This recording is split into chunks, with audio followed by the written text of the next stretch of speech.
미쳤느냐? 니년이 곡간을 통째로 태워 시집온 첫날부터 집안을 거덜낼 작정이냐? 새벽 대바람부터 곳간이 시뻘겋게 타올랐습니다. 시집 온 지 하루도 안 된 새색시가 앞도 보지 못하는 눈으로 곳간에 불을 지른 것이었지요. 시아버지가 평생 모은 곡식이 한 줌째로 사그라들고 있었습니다. 시어머니는 주저앉아 통곡했고 마을 사람들이 담 너머로 몰려들었습니다. 그런데 멀쩡한 곡식을 모조리 태운 그 새색시에게는 코끝으로만 맡을 수 있는 까닭이 하나 숨어 있었지요. 월화야담의 이야기가 계속될 수 있도록 구독과 좋아요로 응원의 마음을 보태주세요. 자, 그럼 오늘도 감동적인 옛날 이야기 지금 바로 시작합니다.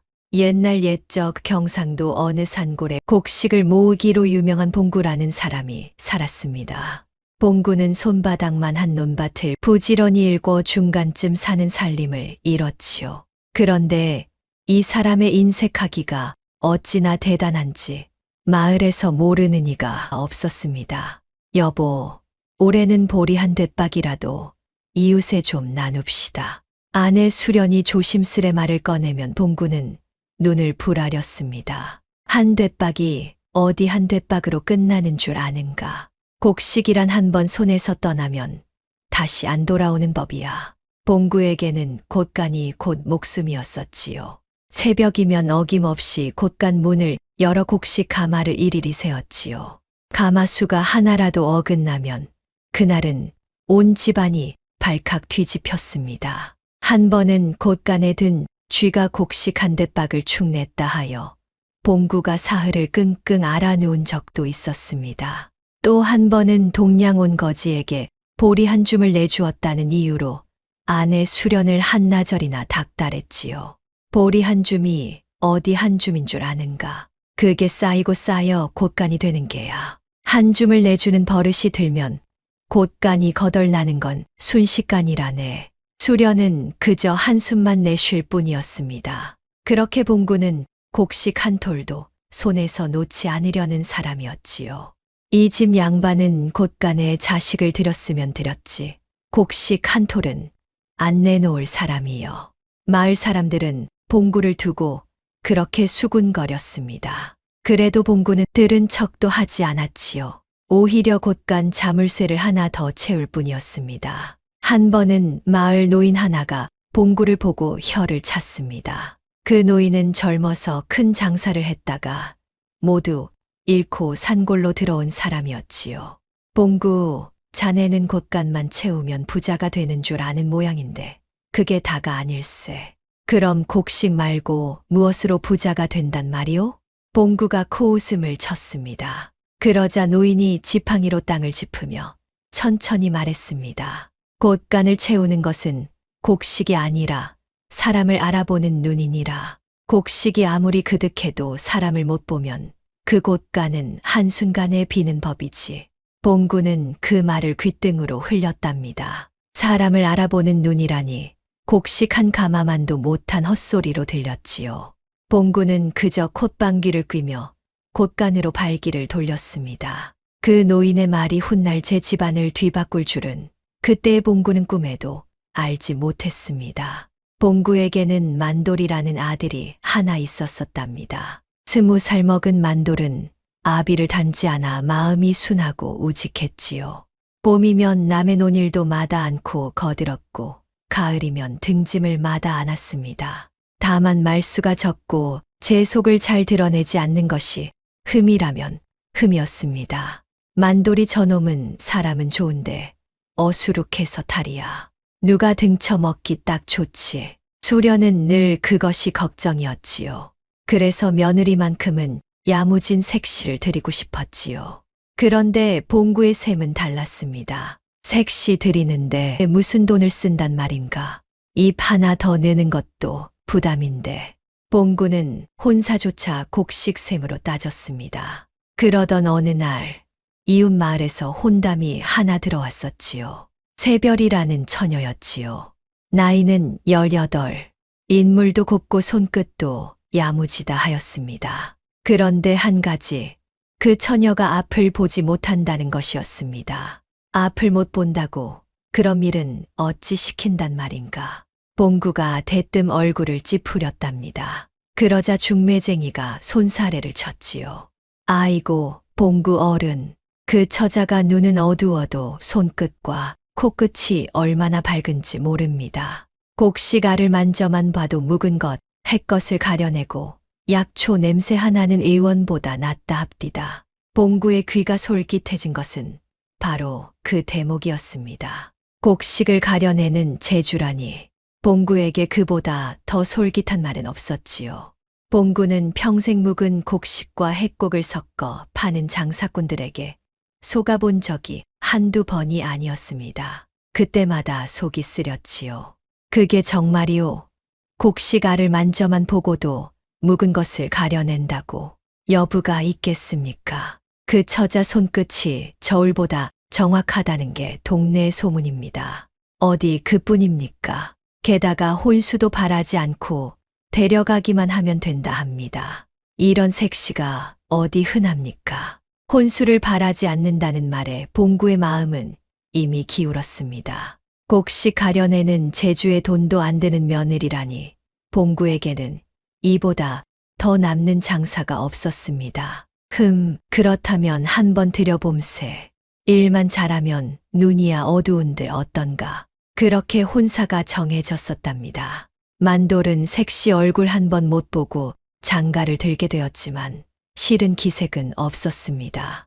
어머니, 저는 그저 마음 고운 사람이면 됩니다. 만돌의 그 말에 수련은 눈시울이 붉어졌지요. 그렇게 새별은 가마를 타고 봉구의 집으로 시집을 왔습니다. 새별이 가마에서 내리던 날, 마을 사람들이 담 너머로 구경을 나왔습니다. 다홍치마에 연두빛 저고리를 입은 새색시는 비록 두 눈이 흐렸으나 이목구비가 어찌나 단정한지 보는 이마다 감탄을 했지요. 세상에 눈만 성하면 이 골에서 제일 가는 미색일세.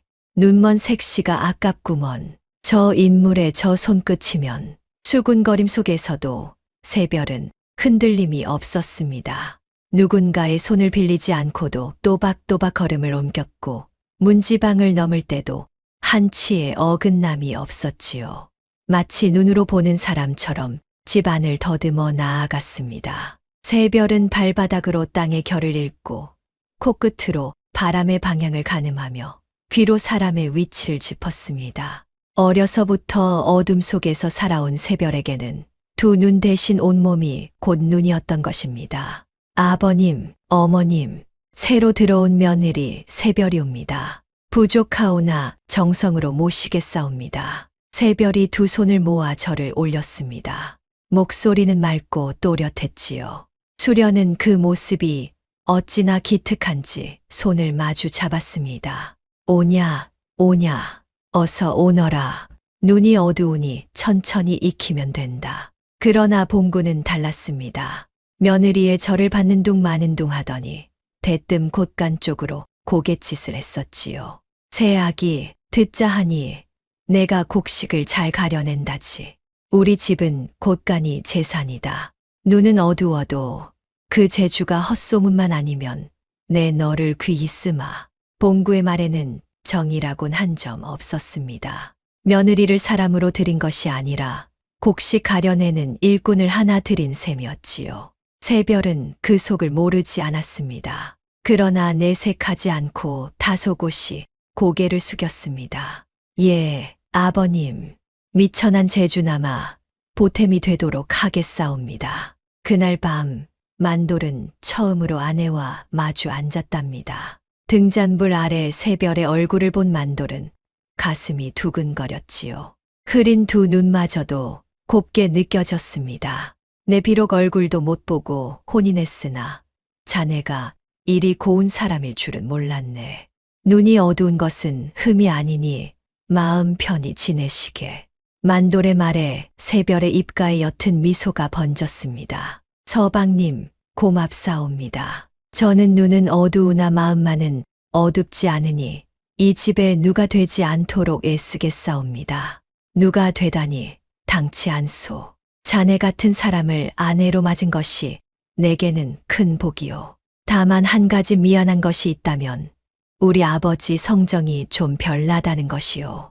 곡식이라면 눈에 불을 켜는 양반이라 더러 자네 마음을 상하게 할지도 모르오. 그래도 너무 서운해 마시오. 만돌의 그 말에 새별은 빙긋 웃었었답니다. 시집 오기 전부터 시아버지의 인색함은 익히 들어 알고 있었으니까요. 염려 마시옵소서, 서방님. 저는 그저 이 집에서 제 몫의 일을 다하면 그뿐이옵니다. 두 사람의 첫날 밤은 그렇게 조용하고 따뜻했습니다. 만돌은 곤히 잠이 들었지요. 그러나 새별은 잠을 이루지 못했습니다. 가마에서 내려 집 안을 더듬던 그 순간부터 코끝에 자꾸만 걸리는 것이 하나 있었기 때문이지요. 그것은 바로 곳간 쪽에서 흘러나오는 냄새였습니다. 남들은 맡지 못하는, 그러나 새별의 밝은 코끝에는 또렷이 걸리는 어떤 냄새.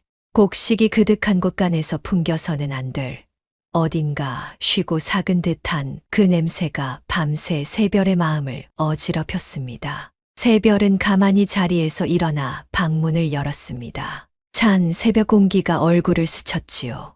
코끝을 따라 한 걸음 한 걸음 마당을 가로질렀습니다.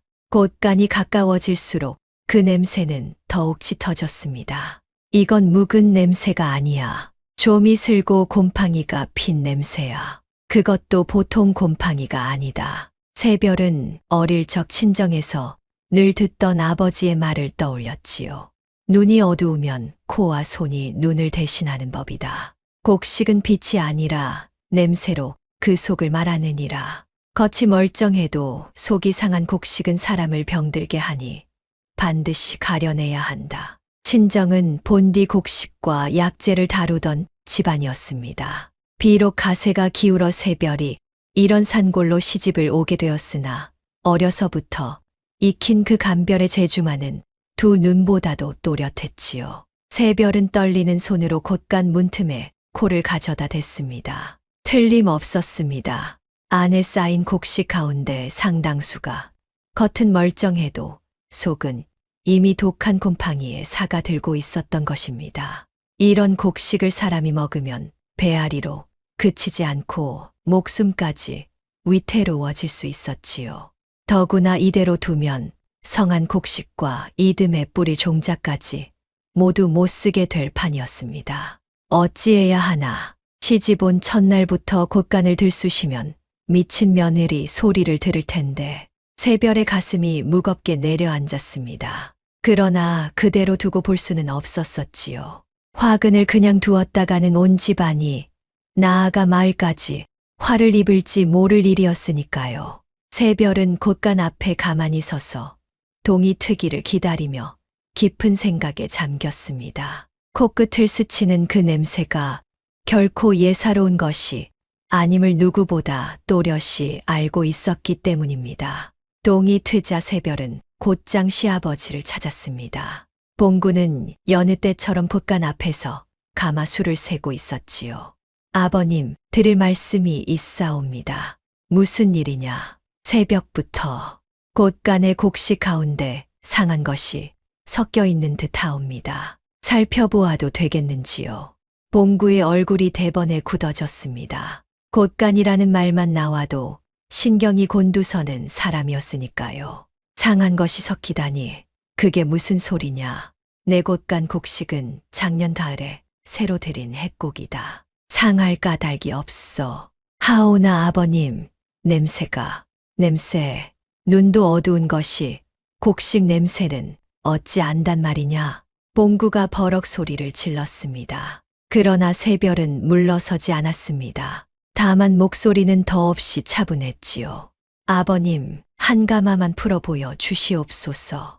제 손끝으로 만져보면 알 수 있사옵니다. 만일 멀쩡하다면 제가 어떤 벌이라도 달게 받겠사옵니다. 벌을 받겠다는 말에 봉구의 눈이 가늘어졌습니다. 그렇게까지 나오니 한 번 시험은 해볼 만하다 싶었지요. 게다가 곡식 가려내는 재주가 헛소문인지 아닌지 가려볼 좋은 기회이기도 했습니다. 좋다. 그럼 어디 한번 보자. 내 말이 거짓이면 그때는 각오해야 할 것이야. 봉구가 곳간 문을 열고 가마 하나를 풀었습니다. 누런 곡식이 마당에 쏟아졌지요. 겉보기에는 더없이 멀쩡한 곡식이었습니다. 봉구는 의기양양하게 말했습니다. 보아라, 이 윤기 나는 곡식 어디가 상했단 말이냐. 내 평생 곡식을 만져온 사람이다. 이만한 곡식은 장터에 내놔도 으뜸으로 칠 것이야. 그러나 새별은 대답 대신 무릎을 꿇고 앉아 곡식 속에 두 손을 깊이 넣었답니다. 손가락 사이로 곡식 알을 천천히 흘려보냈지요. 그러더니 한 줌을 쥐어 코끝에 가져갔습니다. 새별의 미간이 가늘게 떨렸습니다. 아버님, 겉은 멀쩡하오나 속이 상했사옵니다. 이 곡식은 한 해가 아니라 두 해, 세 해 묵은 것을 햇꽃과 섞은 것이옵니다. 그것도 그냥 묵은 것이 아니라 습한 곳에 오래 두어 독한 곰팡이가 쓴 것이옵니다. 무어라? 독한 곰팡이? 봉구의 낯빛이 변했었답니다. 그러나 이내 고개를 저었지요. 허튼 소리 마라. 멀쩡한 곡식을 두고 무슨 곰팡이 타령이냐. 내가 눈이 어두우니 헛것을 짚는 게야. 새별은 곡식 알 하나를 손톱으로 갈라 보였습니다. 그러자 멀쩡해 보이던 알 속에서 거뭇한 속살이 드러났습니다. 보십시오, 아버님. 겉은 누렇게 유니 나도 속은 이미 거뭇하게 사갔사옵니다. 이것을 사람이 먹으면 배앓이로 그치지 않고 심하면 목숨까지 위태로워지옵니다. 더구나 이대로 두면 성한 곡식과 이듬의 종자까지 모두 못 쓰게 되옵니다. 봉구는 곡식 알을 받아들고 한참을 들여다보았지요. 과연 갈라진 속이 거뭇했지요. 그러나 봉구는 인정하고 싶지 않았습니다. 인정하는 순간 제가 헐값에 샀다며 자랑하던 그 곡식이 도리어 화근 덩어리가 되는 것이었으니까요. 이건 어쩌다 한 알 그런 게다. 한 가마가 다 그럴 리 없어. 아버님, 그럼 곳간을 모두 풀어 살펴보게 해 주시옵소서. 성한 것과 상한 것을 가려내면 될 일이옵니다. 그 말에 봉구가 펄쩍 뛰었습니다. 곳간을 모두 풀어? 안 된다. 절대 안 돼. 곡식을 함부로 들쑤셨다가 쥐라도 꼬이면 어쩌란 말이냐. 시집 온 첫날부터 곳간을 해집겠다는 게냐. 봉구에게 곳간을 푼다는 것은 제사를 베어내는 것과 같았습니다. 더구나 며느리 말 한마디에 곳간을 통째로 풀었다가 만에 하나 멀쩡한 것으로 드러나면 그 망신을 어찌 감당하겠습니까? 봉구는 끝내 고개를 가로저었습니다. 그만하면 됐다. 한 알 거뭇한 걸 가지고 곳간 전체가 상했다 하는 건 억지야. 너는 그저 살림이나 익혀라. 곳간 일은 내가 알아서 한다. 봉구는 풀었던 곡식을 도로 가마에 쓸어 담고는 곳간 문을 굳게 닫았습니다. 자물쇠를 채우는 그 손길에는 의심과 고집이 함께 묻어 있었지요. 새별은 그 자리에 우두커니 서서 입술을 깨물었습니다. 아버님은 끝내 믿지 않으시는구나. 그러나 저 곡식을 이대로 두면 머지않아 온 집안이 화를 입을 것이다. 곁에서 이 광경을 지켜보던 시어머니 수련이 조심스레 새별에게 다가왔습니다. 새아기야, 너무 마음 쓰지 마라. 내 시아버지가 워낙 곡식이라면 눈에 불을 켜는 양반이라 누가 무슨 말을 해도 곳간만은 안 건드리려 하느니라. 어머님, 하오나 저 곡식은 정말로 위험하옵니다. 안다. 아, 내 말이 옳을 게다. 그래도 어쩌겠느냐. 내 시아버지 고집을 누가 꺾겠느냐. 수련은 한숨을 내쉬었었지요. 그러나 새별의 손을 가만히 잡아주었지요. 비록 줏대는 약했으나 며느리의 말이 허튼 소리가 아님을 어렴풋이 느끼고 있었던 것입니다. 그날부터 새별은 남몰래 곳간 주변을 살피기 시작했습니다. 비록 두 눈은 어두웠으나 곳간 벽 틈으로 새어나오는 냄새와 발밑에 떨어진 곡식 아래 감촉만으로도 상황을 가늠할 수 있었지요. 그리고 그 냄새는 날이 갈수록 짙어지고 있었습니다. 상한 곡식이 성한 곡식까지 빠르게 갉아먹고 있다는 뜻이었습니다. 한편 만돌은 아내가 시집 온 첫날부터 곳간 문제로 아버지와 부딪히는 것을 보고 마음이 복잡했답니다. 여보, 아버지 성정이 워낙 그러하니 너무 서운해 마시오. 곡식이 정말 상했다면 차차 방도를 찾아봅시다. 서방님, 저는 서운한 것이 아니옵니다. 다만 저 곡식이 사람을 상하게 할까, 그것이 두려울 뿐이옵니다. 새별의 진심 어린 말에 만돌은 가슴 한 구석이 뭉클해졌습니다. 그러나 만돌 역시 아직은 아내의 말을 온전히 믿기 어려웠지요. 멀쩡해 보이는 곡식이 사람을 상하게 한다니 선뜻 받아들이기 힘든 일이었으니까요. 그날 밤 잠자리에 누운 새별은 멀리 두고 온 친정을 떠올렸습니다. 새별의 친정은 본디 곡식과 약재를 다루던 제법 이름 있는 집안이었습니다. 할아버지 댁까지만 해도 고을에서 손꼽히는 살림이었지요. 그러나 아버지 대에 이르러 큰 흉년과 빚이 겹치며 가세가 기울고 말았습니다. 새별아, 우리 집안은 곡식으로 일어섰다가 곡식으로 무너졌다. 그러나 곡식을 보는 눈만은 누구에게도 뒤지지 않았느니라. 너는 비록 앞을 못 보지만 그 대신 코와 손에 우리 집안의 모든 재주가 깃들었다. 그 재주를 부끄러워 말고 사람을 살리는 데 쓰거라. 아버지는 눈먼 딸의 손을 잡고 곡식 만지는 법, 약초 가리는 법을 하나하나 가르쳤습니다. 좋은 곡식과 상한 곡식, 약이 되는 풀과 독이 되는 풀을 새별은 오직 냄새와 감촉만으로 구별해냈지요. 그 재주가 어찌나 신통한지 인근 마을에서 곡식이나 약재를 가릴 일이 생기면 을의 새별을 찾곤 했습니다. 아버님, 제 재주가 이 집을 살릴 수 있을는지요. 그러나 아무도 제 말을 믿어주지 않으니 이 일을 어찌하면 좋겠습니까? 새별은 어둠 속에서 가만히 한숨을 내쉬었습니다. 그러나 이내 마음을 다잡았지요. 믿어주지 않는다 하여 화근을 두고 볼 수는 없었습니다. 반드시 저 곳간의 상한 곡식을 가려내고야 말리라. 새별은 그렇게 다짐했습니다. 며칠 뒤 마을에 곡식을 대주는 거상 하나가 봉구의 집을 찾아왔었답니다. 기름진 낯에 번들거리는 눈, 윤기 나는 비단 두루마기를 걸친 사내였지요. 바로 정연이라는 곡물 거상이었습니다. 허허, 봉구 영감, 곡식은 잘 갈무리하고 계시오? 정연이 능청스레 웃으며 마당으로 들어섰습니다. 봉구는 반갑게 그를 맞았지요. 아이고, 정객주, 어서 오시오. 지난 가을 객주 덕에 핵곡을 헐값에 잘 들였소이다. 그 말에 정연의 입꼬리가 슬며시 올라갔습니다. 그러나 봉구는 그 미소에 담긴 뜻을 알아채지 못했지요. 헐값이라니 당치 않소. 봉구 영감 같은 분이니 내 특별히 좋은 값에 드린 것이외다. 그 핵곡으로 올겨울 든든히 나시오. 정연은 너스레를 떨며 마루에 걸터 앉았습니다. 봉구는 흐뭇한 얼굴로 손을 비볐지요. 사실 지난 가을 정연은 봉구에게 곡식 20가마를 시세의 절반 값에 넘겼습니다. 봉구는 그것이 제 흥정 솜씨 덕인 줄로만 알았지요. 객주, 그런데 말이오. 며칠 전 우리 새 며느리가 곳간 곡식이 상했다는 둥 이상한 소리를 합디다. 객주가 준 곡식이 설마 상한 것은 아니겠지요?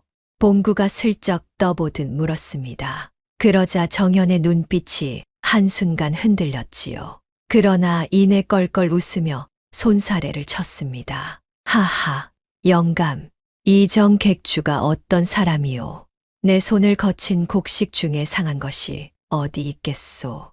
며느님이 눈이 어두워 헛짚은 게지요. 곡식이란 본디 눈으로 봐야 아는 법인데 앞을 못 보는 분이 무얼 안다고 그러시오. 정연의 말에 봉구는 고개를 끄덕였습니다. 그러고 보니 며느리 말만 듣고 공연히 의심을 품었다 싶었지요. 하긴 객주 말이 맞소. 눈먼 며느리가 무얼 알겠소. 두 사람이 마주보며 웃는 동안 새별은 마당 한편 우물가에서 그 목소리를 똑똑히 듣고 있었습니다. 그리고 정연이 풍기는 냄새 속에서 곳간에 그 상한 곡식 냄새와 똑같은 기운을 맡아냈습니다. 곡식 가마니에 오래 베어든 눅눅하고 삭은 그 냄새가 정연의 옷자락에서도 흘러나왔던 것입니다. 저 사람에게서 곶간과 같은 냄새가 난다. 저 곡식을 들여온 자가 바로 저 사람이로구나. 새별의 마음속에 한 가지 의심이 또렷이 떠올랐습니다. 곶간의 화근이 결코 우연이 아닐지도 모른다는 의심이었습니다. 누군가 일부러 상한 곡식을 멀쩡한 것처럼 속여 시아버지에게 떠넘긴 것이라면 이는 그냥 두고 볼 일이 아니었지요. 정연이 돌아간 뒤 새별은 곶간 앞을 오래도록 서성였습니다. 그러나 자물쇠가 굳게 잠긴 곶간을 며느리 혼자 어찌할 도리는 없었지요. 새별은 다만 때를 기다리기로 했습니다. 시아버지가 제 발로 곶간을 열 그날을, 혹은 모든 것이 드러날 그날을 말입니다. 정연이 다녀간 뒤로 봉구의 곶간에는 이상한 일이 잇따라 벌어지기 시작했습니다. 어느 날 아침 곶간 문을 연 봉구가 외마디 비명을 질렀습니다. 아니, 이게 어찌 된 일이냐? 곶간 한 구석에 쌓아둔 곡식 가마니에서 거뭇한 곰팡이가 피어오르고 있었던 것입니다. 그뿐이 아니었습니다. 어디서 몰려들었는지 쥐들이 곡식을 갉아먹고 바닥에는 죽은 쥐가 두어 마리 나뒹굴고 있었지요. 이놈의 쥐가 어디서 이렇게 들끓는단 말이냐. 봉구는 발을 동동 굴렀습니다. 그러나 봉구는 그것이 무엇을 뜻하는지 알지 못했지요. 쥐들이 멀쩡한 곡식을 두고 죽어나간다는 것은 그 곡식에 독이 슬었다는 가장 분명한 증거였습니다. 그 광경을 전해들은 새별이 조용히 말했습니다. 아버님, 쥐가 곡식을 먹고 죽었다는 것은 그 곡식에 독이 슬었다는 뜻이옵니다. 사람도 그 곡식을 먹으면 무사하지 못하옵니다. 부디 곶간을 열어 살피게 해 주시옵소서. 이번에는 봉구도 쉽게 물리치지 못했지요. 죽은 쥐를 두 눈으로 보았으니까요. 그러나 곶간을 며느리에게 맡긴다는 것은 봉구의 자존심이 허락하지 않았습니다. 내가 뭘 안다고 나서느냐. 쥐약을 놓으면 될 일이다. 곡식은 멀쩡해. 봉구는 끝내 고집을 부렸습니다. 그러고는 며느리 몰래 죽은 쥐를 치우고 곰팡이 핀 가마니를 곶간 깊숙이 밀어 넣어 버렸지요. 화근을 가린다고 가린 것이 도리어 화근을 키우는 꼴이었습니다. 그날 밤 봉구는 좀처럼 잠을 이루지 못했습니다. 죽은 쥐의 모습이 자꾸만 눈앞에 어른거렸기 때문이지요. 그러나 봉구는 애써 고개를 저었습니다. 아니야, 곡식이 상했을 리 없어. 그 곡식이 상한 것이라면 내가 헐값에 잘 샀다고 그리 좋아했던 게 다 헛것이 되지 않느냐. 그럴 리 없어. 며느리가 눈이 어두워 공연한 소리를 하는 게다. 봉구는 그렇게 제 마음을 다독였습니다. 인정하는 순간 무너질 제 자존심이 두려웠던 것입니다. 사람이란 때로 진실을 알면서도 그 진실이 제게 손해가 되면 끝내 외면하려 드는 법이지요. 봉구가 꼭 그러했습니다. 그 무렵 마을에는 흉흉한 소문이 돌기 시작했습니다. 지난 가을 정연에게서 곡식을 사들인 집들마다 식구들이 배앓이를 하고 시름시름 앓는다는 것이었었지요. 글쎄, 아랫말 김서방네 노모가 그 곡식으로 죽을 써 드시고는 사흘을 알아누웠다지 뭔가. 우리 집도 그 곡식만 먹으면 속이 뒤집힌다네. 아무래도 곡식에 무슨 탈이 난 게야. 마을 사람들은 수군거렸으나 누구도 그 까닭을 정확히 알지 못했습니다. 다만 정연에게서 산 곡식이 문제라는 짐작만 어렴풋이 할 뿐이었지요. 그러나 정연은 시치미를 뚝 떼었습니다. 내 곡식이 어떻다고 멀쩡한 곡식을 두고 무슨 모함이요. 곡식을 잘못 갈무리한 제 탓을 왜 나에게 돌리는 게요. 정연은 도리어 큰 소리를 쳤습니다. 그러고는 곡식을 산 사람들을 하나하나 찾아다니며 입막음을 했지요. 곡식값을 조금씩 깎아주기도 하고 술과 고기를 안겨 달래기도 했습니다. 가난한 마을 사람들은 거상 정연의 비위를 거슬 수 없어 결국 입을 다물고 말았습니다. 새별은 이 모든 소문을 귀로 들으며 마음이 더욱 무거워졌답니다.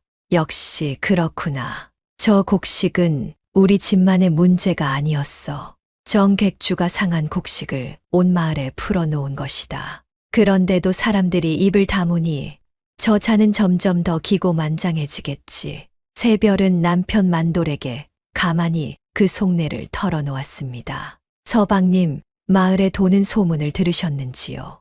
정객주가 판 곡식을 먹은 집마다 사람이 앓는다 하옵니다. 우리 곧 간 곡식도 바로 그 곡식이옵니다. 만돌은 그제야 무언가 짚히는 바가 있었습니다. 아내의 말이 단순한 헛소리가 아닐지도 모른다는 생각이 처음으로 들었던 것입니다. 그럼 정말로 우리 곧 간 곡식이 사람을 상하게 한단 말이오? 그러하옵니다, 서방님. 더 늦기 전에 곳간을 비우고 성한 곡식과 상한 곡식을 가려내야 하옵니다. 그러지 않으면 머지않아 이 집 식구들도 그 곡식을 먹게 될 것이옵니다. 만돌의 얼굴이 굳어졌습니다. 그러나 아버지의 고집을 누구보다 잘 아는 만돌이었지요. 아버지가 곳간을 열어주실 리가 없소. 어찌하면 좋단 말이오. 방도를 찾아야지요. 다만 서방님께서 저를 믿어주신다면 저는 무슨 일이든 해낼 수 있사옵니다. 새별의 말에는 흔들림 없는 단단함이 있었습니다. 만돌은 그런 아내의 모습에서 묘한 믿음을 느꼈지요. 비록 두 눈은 어두웠으나 아내의 마음은 그 누구보다 밝고 곧았습니다. 그날 저녁 새별은 만돌과 함께 곳간 뒤편을 살펴보았습니다. 새별이 코를 대고 흙바닥을 더듬자 곳간 벽 아래로 누렇게 변색된 물기가 배어나와 있었지요. 서방님, 여기를 보십시오. 곳간 바닥까지 상한 곡식에 진물이 스며 싸웁니다. 이대로 두면 멀쩡한 곡식과 종자까지 모두 썩어 들 것이옵니다. 만돌은 손으로 그 물기를 만져보았습니다. 과연 끈적하고 역한 냄새가 손끝에 묻어났지요.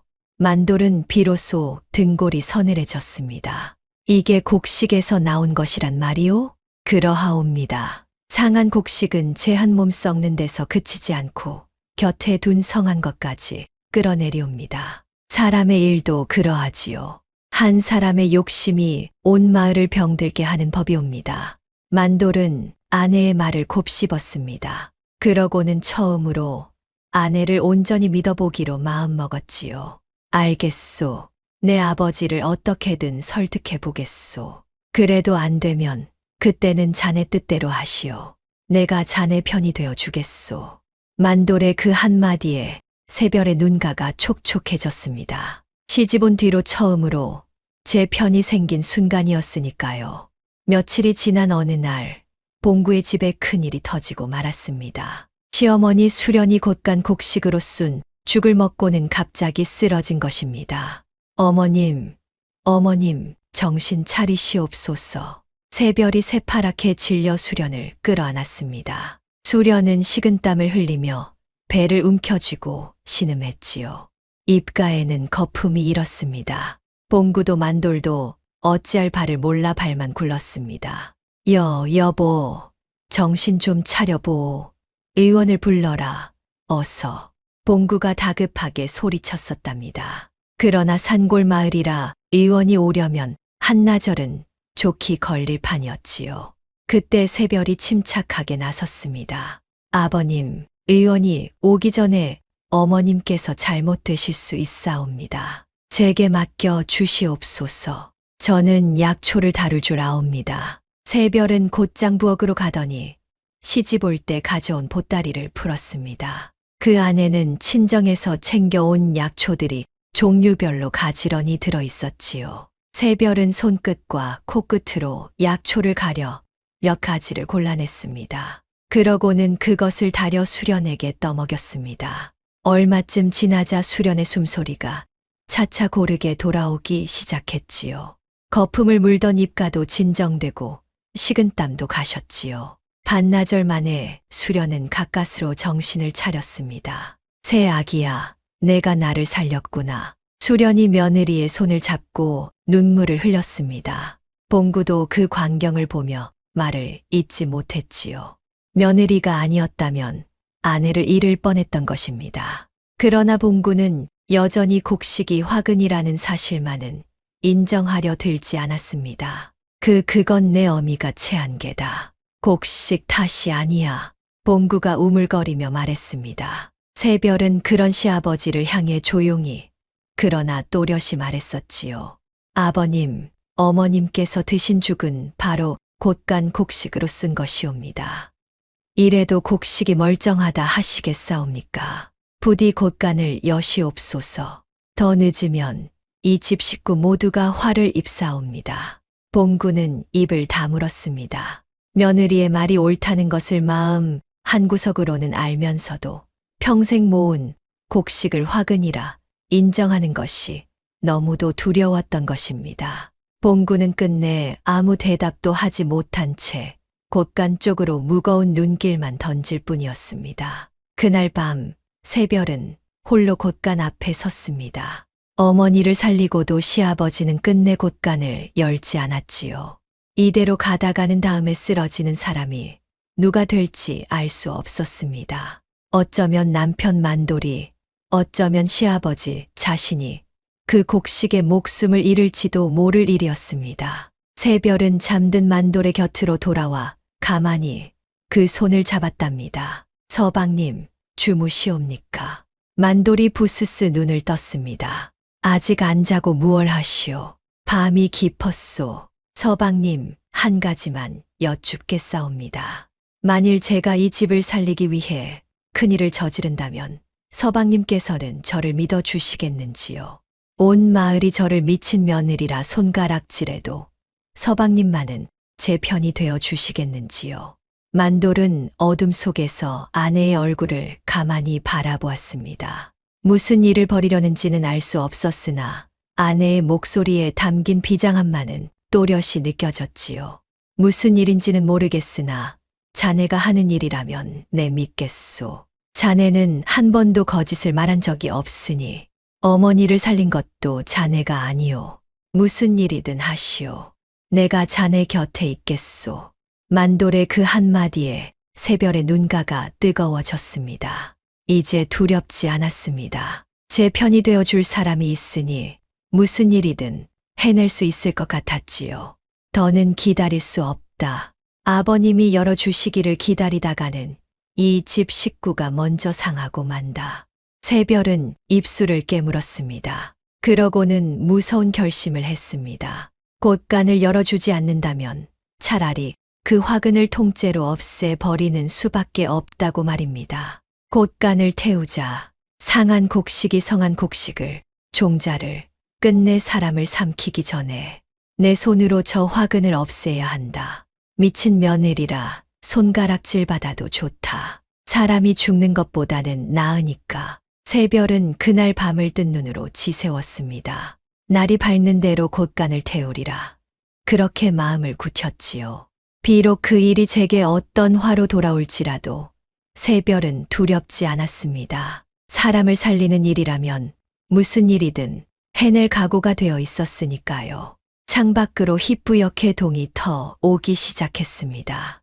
운명의 아침이 밝아 오고 있었습니다. 이튿날 새벽, 아직 온 집안이 잠들어 있을 무렵이었었답니다. 새별은 소리 없이 자리에서 일어났습니다. 곁에서 만돌도 함께 몸을 일으켰지요.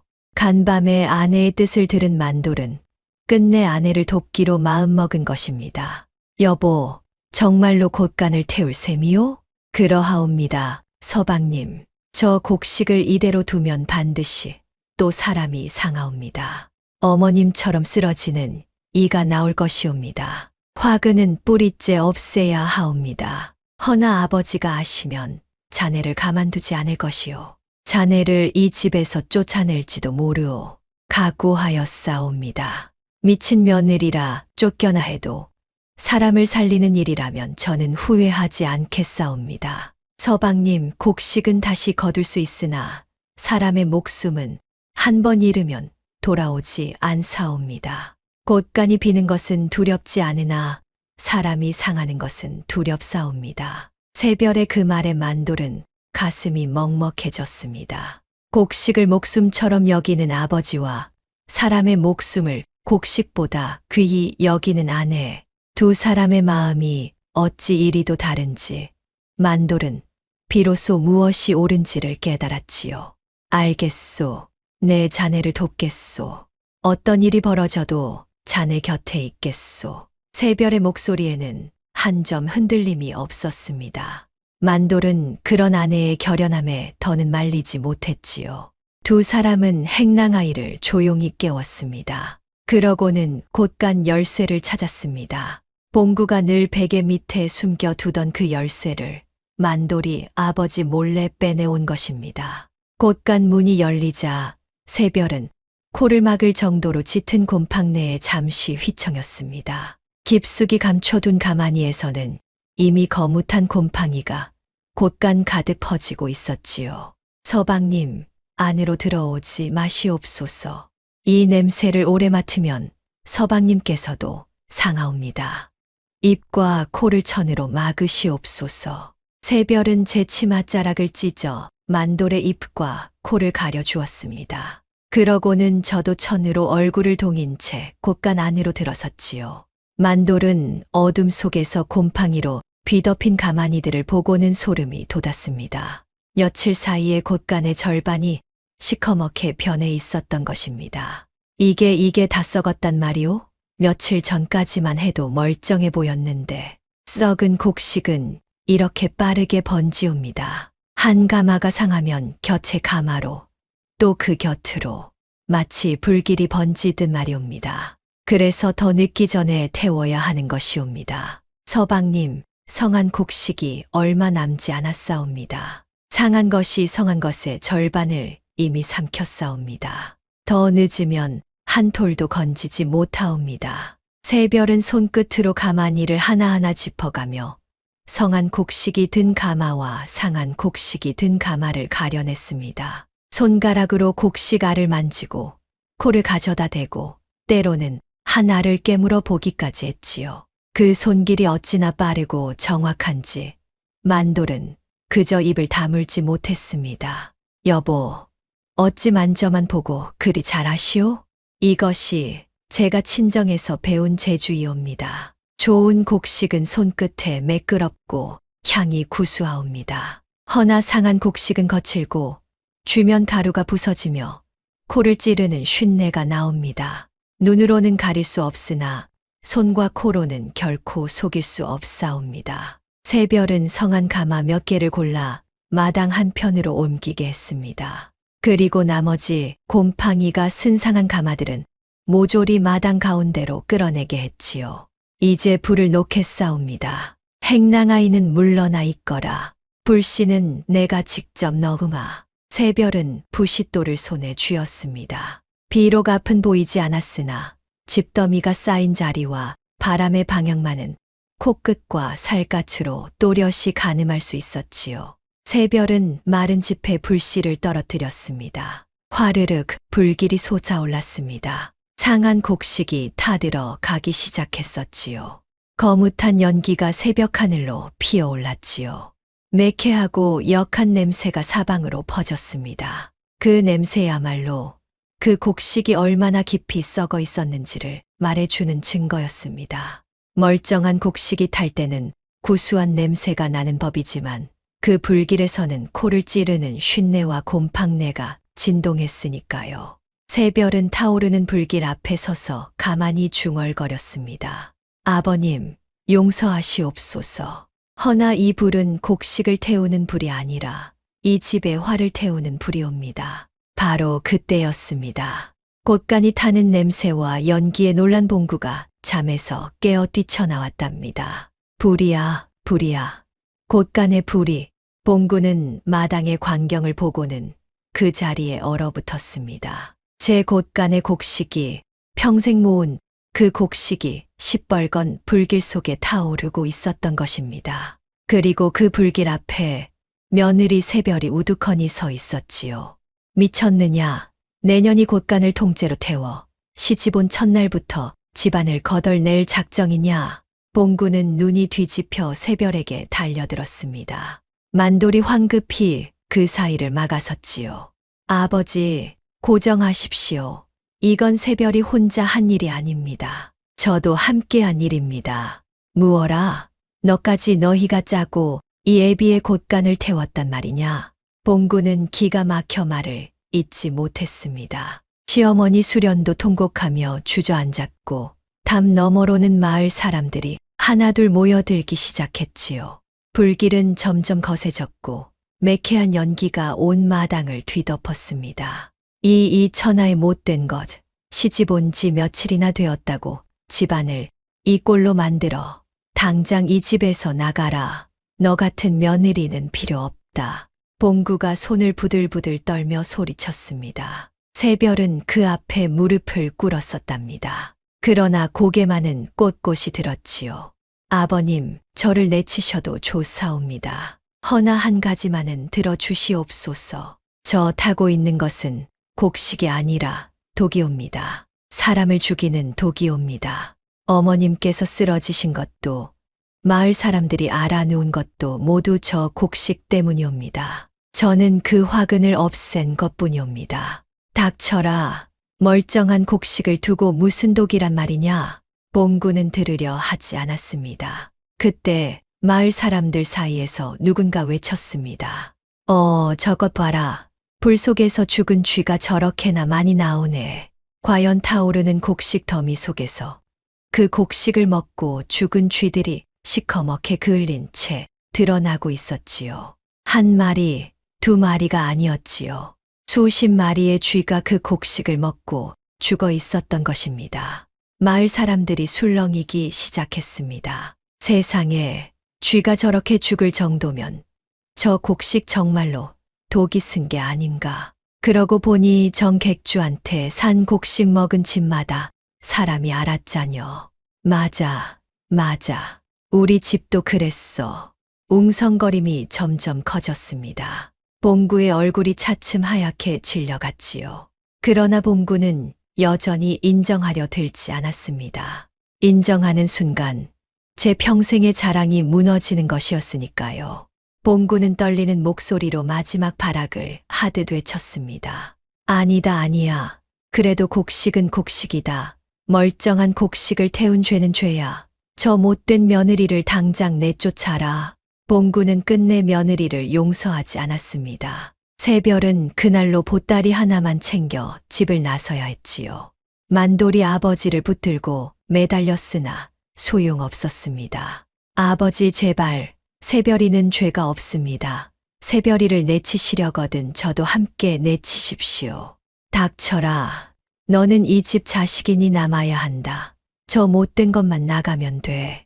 새별은 눈물 짓는 만도를 향해 조용히 말했습니다. 서방님, 너무 상심 마시옵소서. 진실은 묻어도 언젠가 드러나는 법이옵니다. 저는 멀지 않은 곳에 머물 터이니 부디 어머님을 잘 돌봐 드리시옵소서. 그렇게 새별은 시집 온 지 며칠 만에 쫓겨나는 신세가 되고 말았었지요.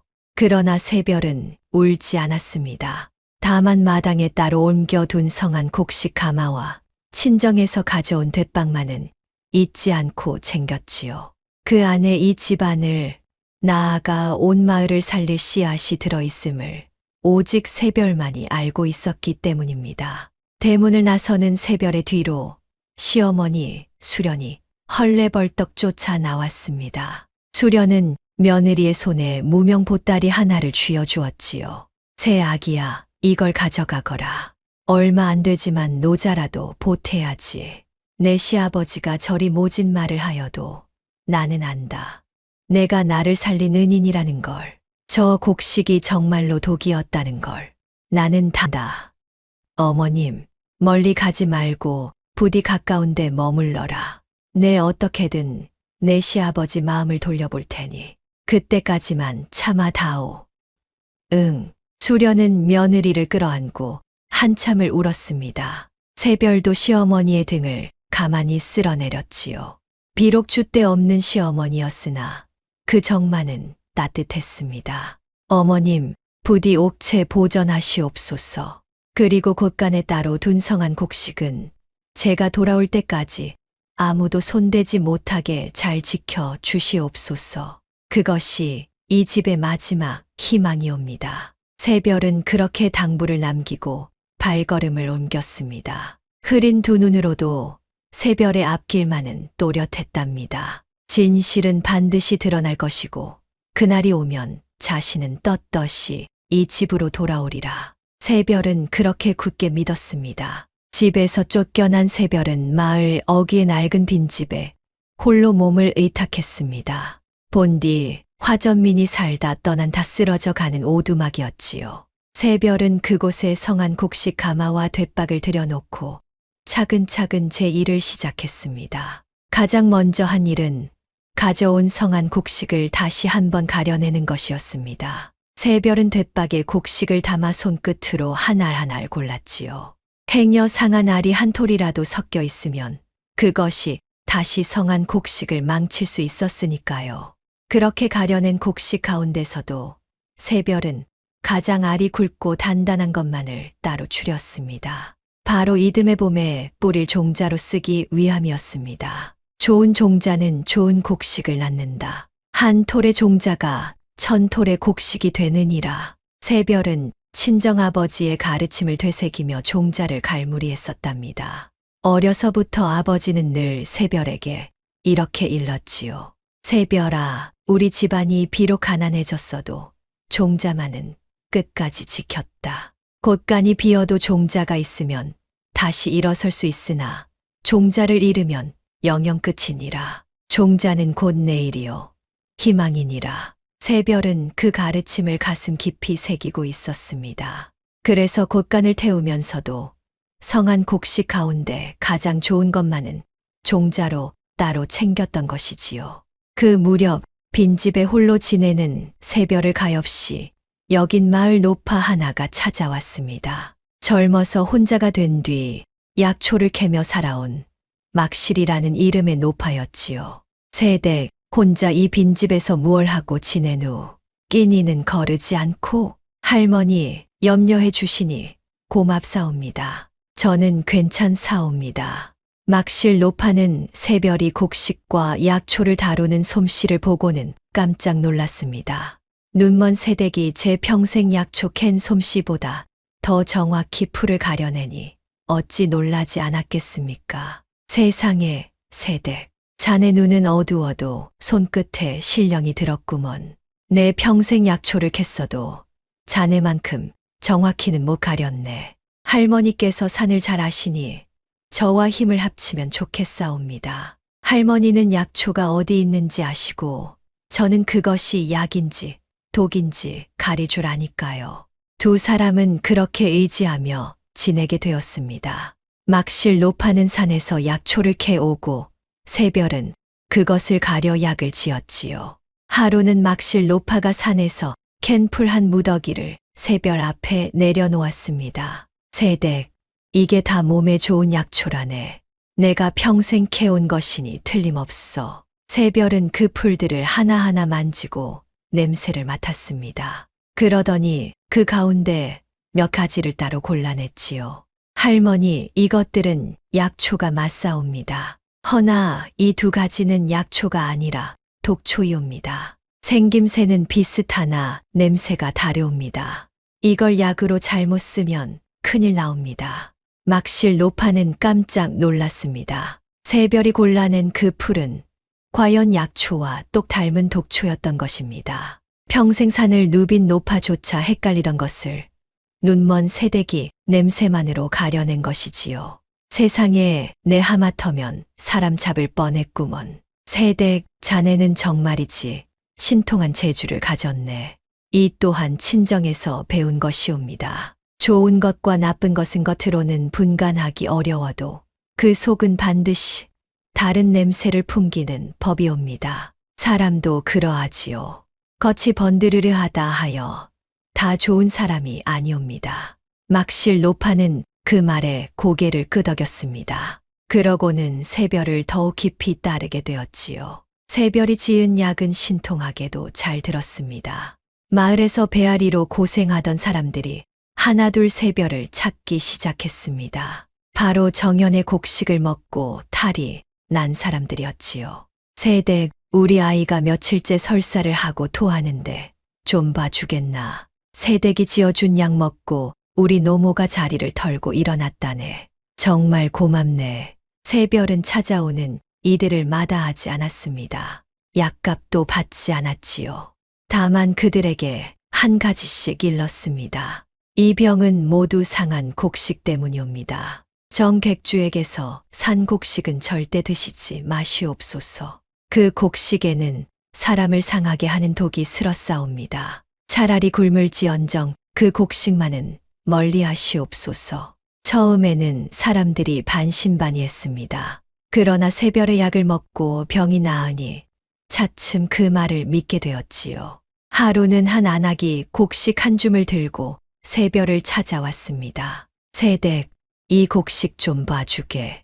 정객주한테 산 건데 이게 멀쩡한 건지 상한 건지 도무지 알 수가 없네. 새별은 그 곡식을 받아 손끝으로 비벼보고 코를 가져다 댔습니다.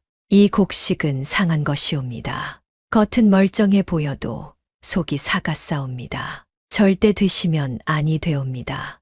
아이고, 그럼 우리 식구 다 죽을 뻔했구먼.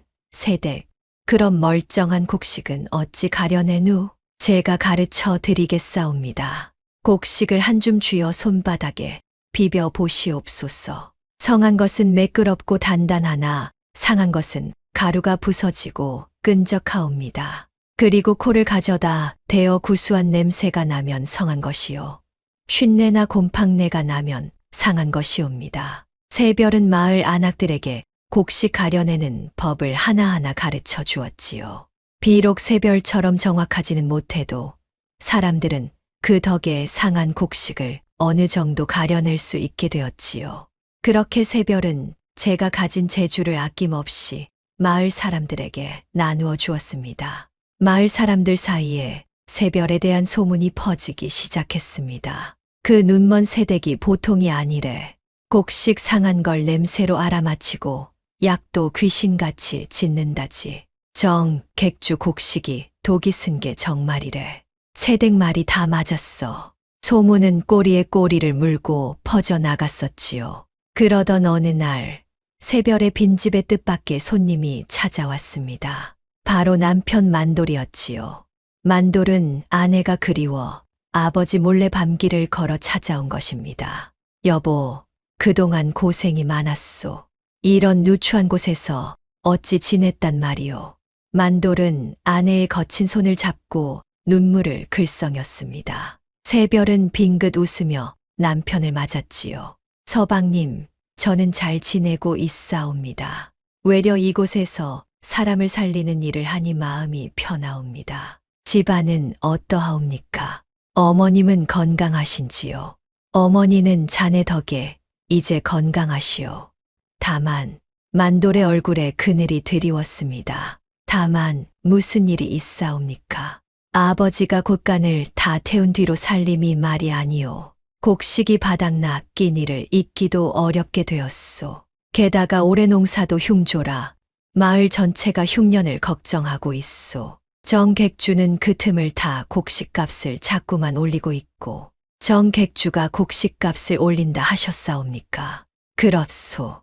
흉년이 들 조짐이 보이자 정객주가 마을에 곡식을 죄다 사들이고 있소. 제 곳간에 곡식을 잔뜩 쟁여두고는 값이 오를 때까지 풀지 않을 셈인 게지.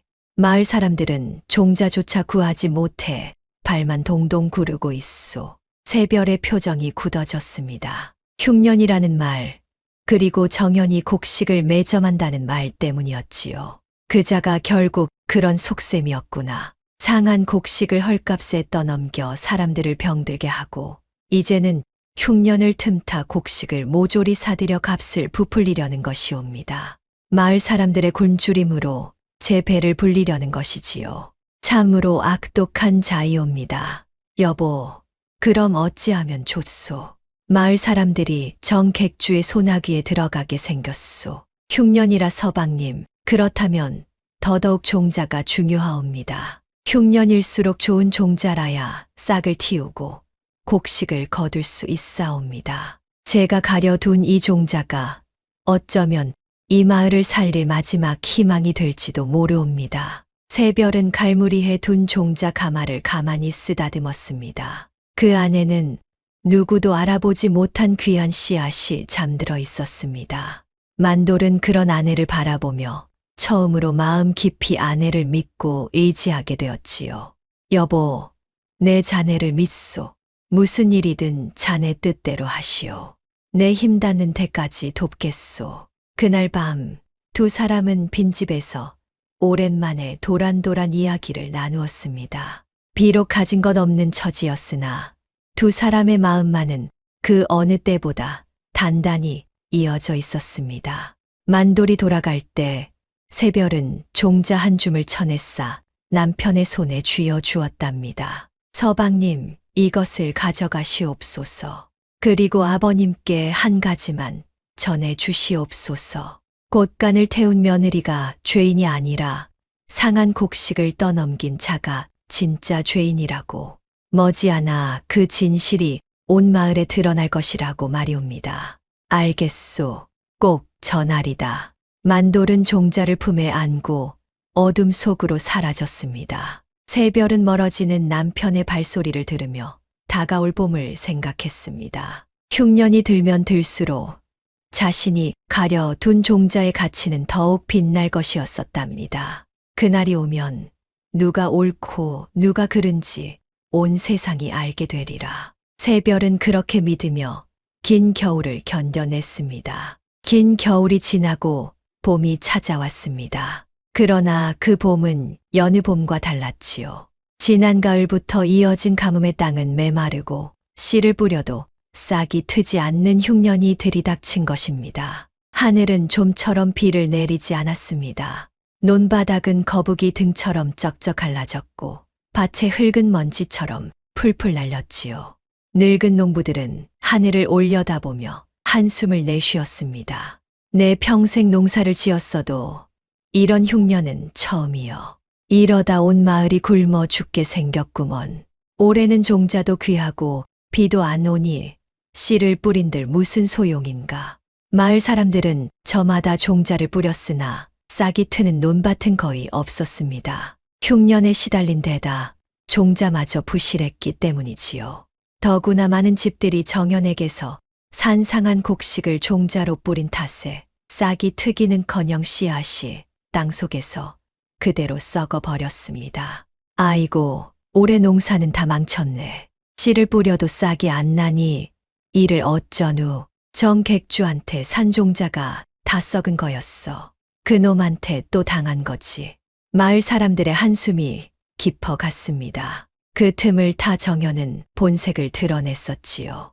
제 곳간에 쟁여둔 곡식을 이제 터무니없는 값에 풀기 시작한 것입니다. 곡식이 필요하면 와서 사가시오. 단, 값은 예전의 새 곱절이요. 흉년이니 어쩔 수 없지 않소. 싫으면 굶든가. 정연은 능글맞게 웃으며 곡식값을 올렸습니다. 굶주린 마을 사람들은 울며 겨자 먹기로 비싼 값에 곡식을 사야 했지요. 그나마 돈이 없는 집들은 정연에게 논밭을 저당 잡히고 곡식을 빌렸습니다. 정연의 속셈은 바로 그것이었습니다. 흉년을 틈타 마을의 논밭을 모조리 제 손에 넣으려는 것이었지요. 흐흐, 이대로만 가면 이 마을 논밭의 절반은 내 것이 되겠구나. 흉년이야말로 나 같은 장사꾼에겐 더 없는 혹이지. 정연의 곳간은 나날이 불어갔고 마을 사람들의 살림은 나날이 쪼그라들었습니다. 하루는 봉구가 정연을 찾아갔습니다. 곳간이 비어 종자 한 톨이 아쉬웠던 것이지요. 정객주, 종자 좀 꿔주시오. 가을에 곱절로 갚으리다. 그러자 정연이 거드름을 피우며 봉구를 위아래로 훑어보았습니다. 이거 봉구 영감 아니시오. 그 잘난 곳간은 다 어쩌고 빈손으로 오셨소. 듣자 하니 며느리가 곳간을 통째로 태웠다지요? 허허, 그 멀쩡한 곡식을 다 태우다니. 영감도 참 며느리 하나 잘못 들였소이다. 정연은 봉구의 아픈 곳을 콕콕 찌르며 비웃었습니다. 봉구는 얼굴이 벌개졌으나 종자가 급한 처지라 화도 내지 못했지요. 그러지 말고 종자 좀 꿔주시오. 꿔드리리다. 단 그 대신 영감 내 논단 맞이기를 저당 잡히시오. 못 갚으면 그 논은 내 것이 되는 게요. 어떻소? 봉구는 기가 막혔습니다. 그러나 달리 방도가 없었지요. 결국 공구는 조상 대대로 물려받은 논을 정현에게 저당 잡히고 종자를 빌려왔습니다. 정현의 속셈은 바로 그것이었습니다. 흉년을 틈타 마을의 논밭을 모조리 제 손에 넣으려는 것이었지요. 이대로만 가면 이 마을 논밭의 절반은 내 것이 되겠구나. 흉년이야말로 나 같은 장사꾼에겐 더 없는 혹이지. 그 잘난 봉구 영감 논까지 내 것이 되다니 이런 횡재가 또 어디 있겠는가. 정현의 곳간은 더욱 불어갔습니다. 그러나 봉구의 집은 예외가 아니었습니다. 곳간을 태운 뒤로 곡식이 바닥난 봉구네는 끼니를 잇기조차 어려운 형편이 되었지요. 게다가 빌려온 정현의 종자마저 상한 것이라 뿌려도 싹이 트지 않을 판이었습니다. 여보, 이를 어쩐단 말이오. 종자도 없고 곡식도 없으니 올봄 농사를 어찌 짓는단 말이오. 수련이 한숨을 쉬며 말했습니다. 봉구는 말없이 빈 곳간만 바라보았지요. 평생 곡식으로 가득했던 그 곳간이 텅 비어 있는 것을 보니 봉구의 가슴도 무너져 내렸습니다. 그제야 봉구는 며느리의 말이 옳았음을 어렴풋이 깨닫기 시작했습니다. 그러나 차마 그것을 입 밖으로 내지는 못했지요. 바로 그때 만돌이 나섰습니다. 아버지, 제게 종자가 조금 있습니다. 이것을 뿌려보겠습니다. 종자라고 그게 어디서 났느냐? 새별이가 준 것입니다. 새별이라는 이름에 봉구의 얼굴이 일그러졌습니다. 그러나 지금은 종자 한 톨이 아쉬운 형편이었지요. 봉구는 못 이기는 척 고개를 돌렸습니다. 마음대로 해라. 어차피 안 될 농사 믿져야 본전이지. 만돌은 새별이 준 종자를 정성껏 밭에 뿌렸습니다. 그리고 새별이 일러준 대로 물을 주고 흙을 북돋우며 정성을 다해 보살폈지요. 며칠이 지나자 놀라운 일이 벌어졌습니다. 온 마을의 논밭이 메마른 가운데 오직 만돌의 밭에서만 파릇파릇한 싹이 돋아나기 시작한 것입니다. 그것도 한두 포기가 아니라 뿌린 씨앗마다 빠짐없이 싹을 틔웠지요. 흉년에도 굴하지 않는 그 푸른 생명의 빛깔이라니 만돌은 제 눈을 의심했습니다. 이게 어찌 된 일이냐. 온 마을이 흉년인데 어찌 이 밭에서만 싹이 돋는단 말이냐. 봉구도 그 광경을 보고는 입을 다물지 못했습니다. 정연에게서 빌려온 종자를 뿌린 다른 밭은 씨앗이 그대로 썩어가는데 새별이 준 종자를 뿌린 밭만은 푸르게 살아나고 있었으니까요. 봉구의 손이 가늘게 떨렸습니다. 그 아이가, 그 눈먼 며느리가 이 흉년을 미리 내다보았단 말인가. 곳간을 태운 것도 종자를 남긴 것도 모두 이날을 위함이었단 말인가. 봉구는 가슴이 철렁 내려앉았습니다. 며느리를 미친 사람이라 내쫓은 제 자신이 도리어 어리석은 사람이었음을 비로소 깨달았던 것입니다. 소문은 삽시간에 마을 전체로 퍼졌습니다. 사람들이 만돌의 밭으로 구름처럼 몰려들었지요. 세상에 저것 좀 보게. 이 흉년에 저렇게 싹이 무성하다니. 대체 무슨 종자를 뿌렸기에 저런단 말인가. 만돌은 사람들 앞에서 떳떳이 말했습니다.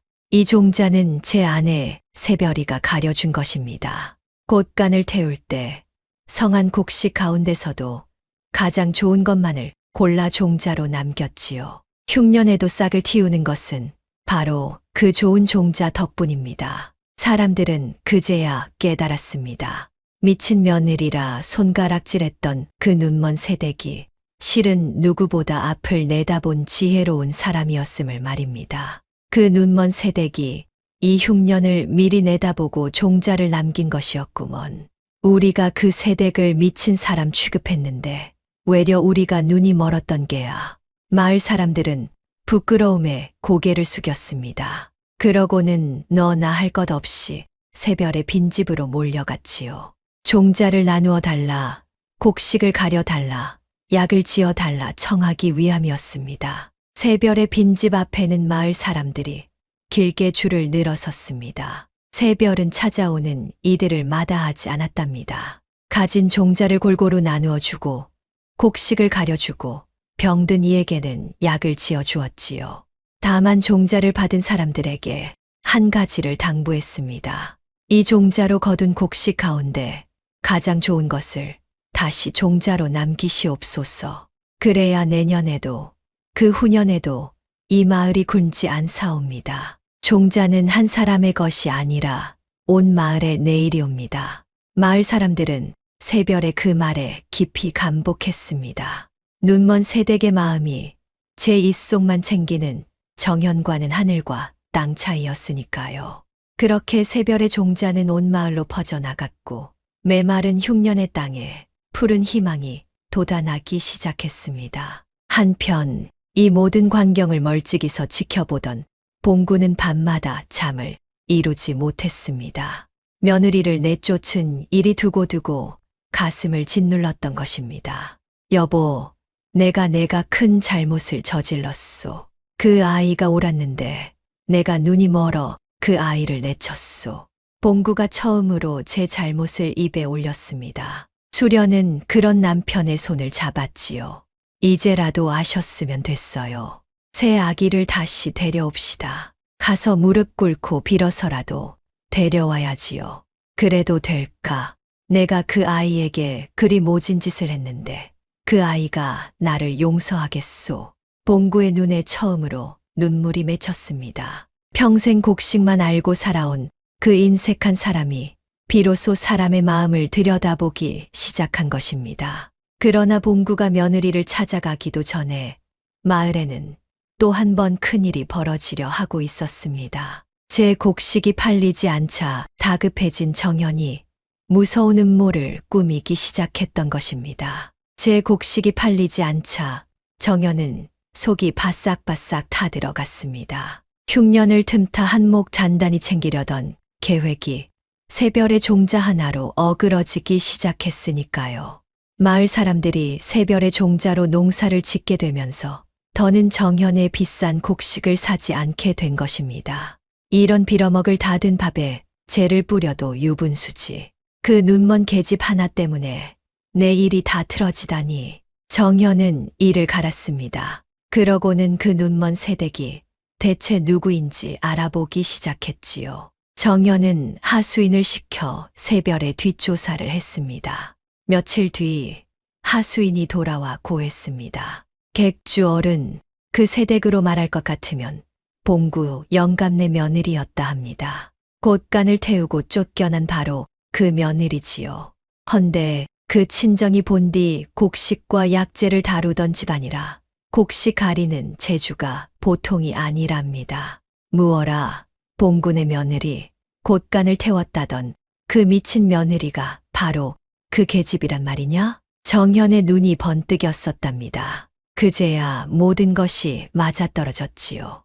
제가 봉구에게 떠넘긴 상한 곡식을 알아본 것도, 마을에 그 사실을 퍼뜨린 것도 모두 그 눈먼 며느리의 짓이었던 것입니다. 객주 어른, 한 가지 더 있습니다. 그 새댁이 눈은 어두워도 곡식이며 약초를 냄새와 손끝으로 귀신같이 가려낸답니다. 그 재주가 보통이 아니라 마을 사람들이 그 새댁만 믿고 따른답니다.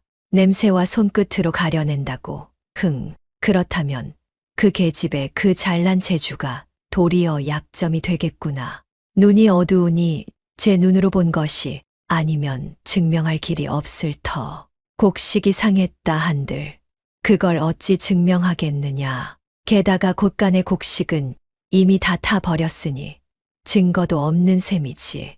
정현은 음흉하게 웃었습니다. 그러고는 새별의 약점을 하나하나 머릿속에 새겼지요.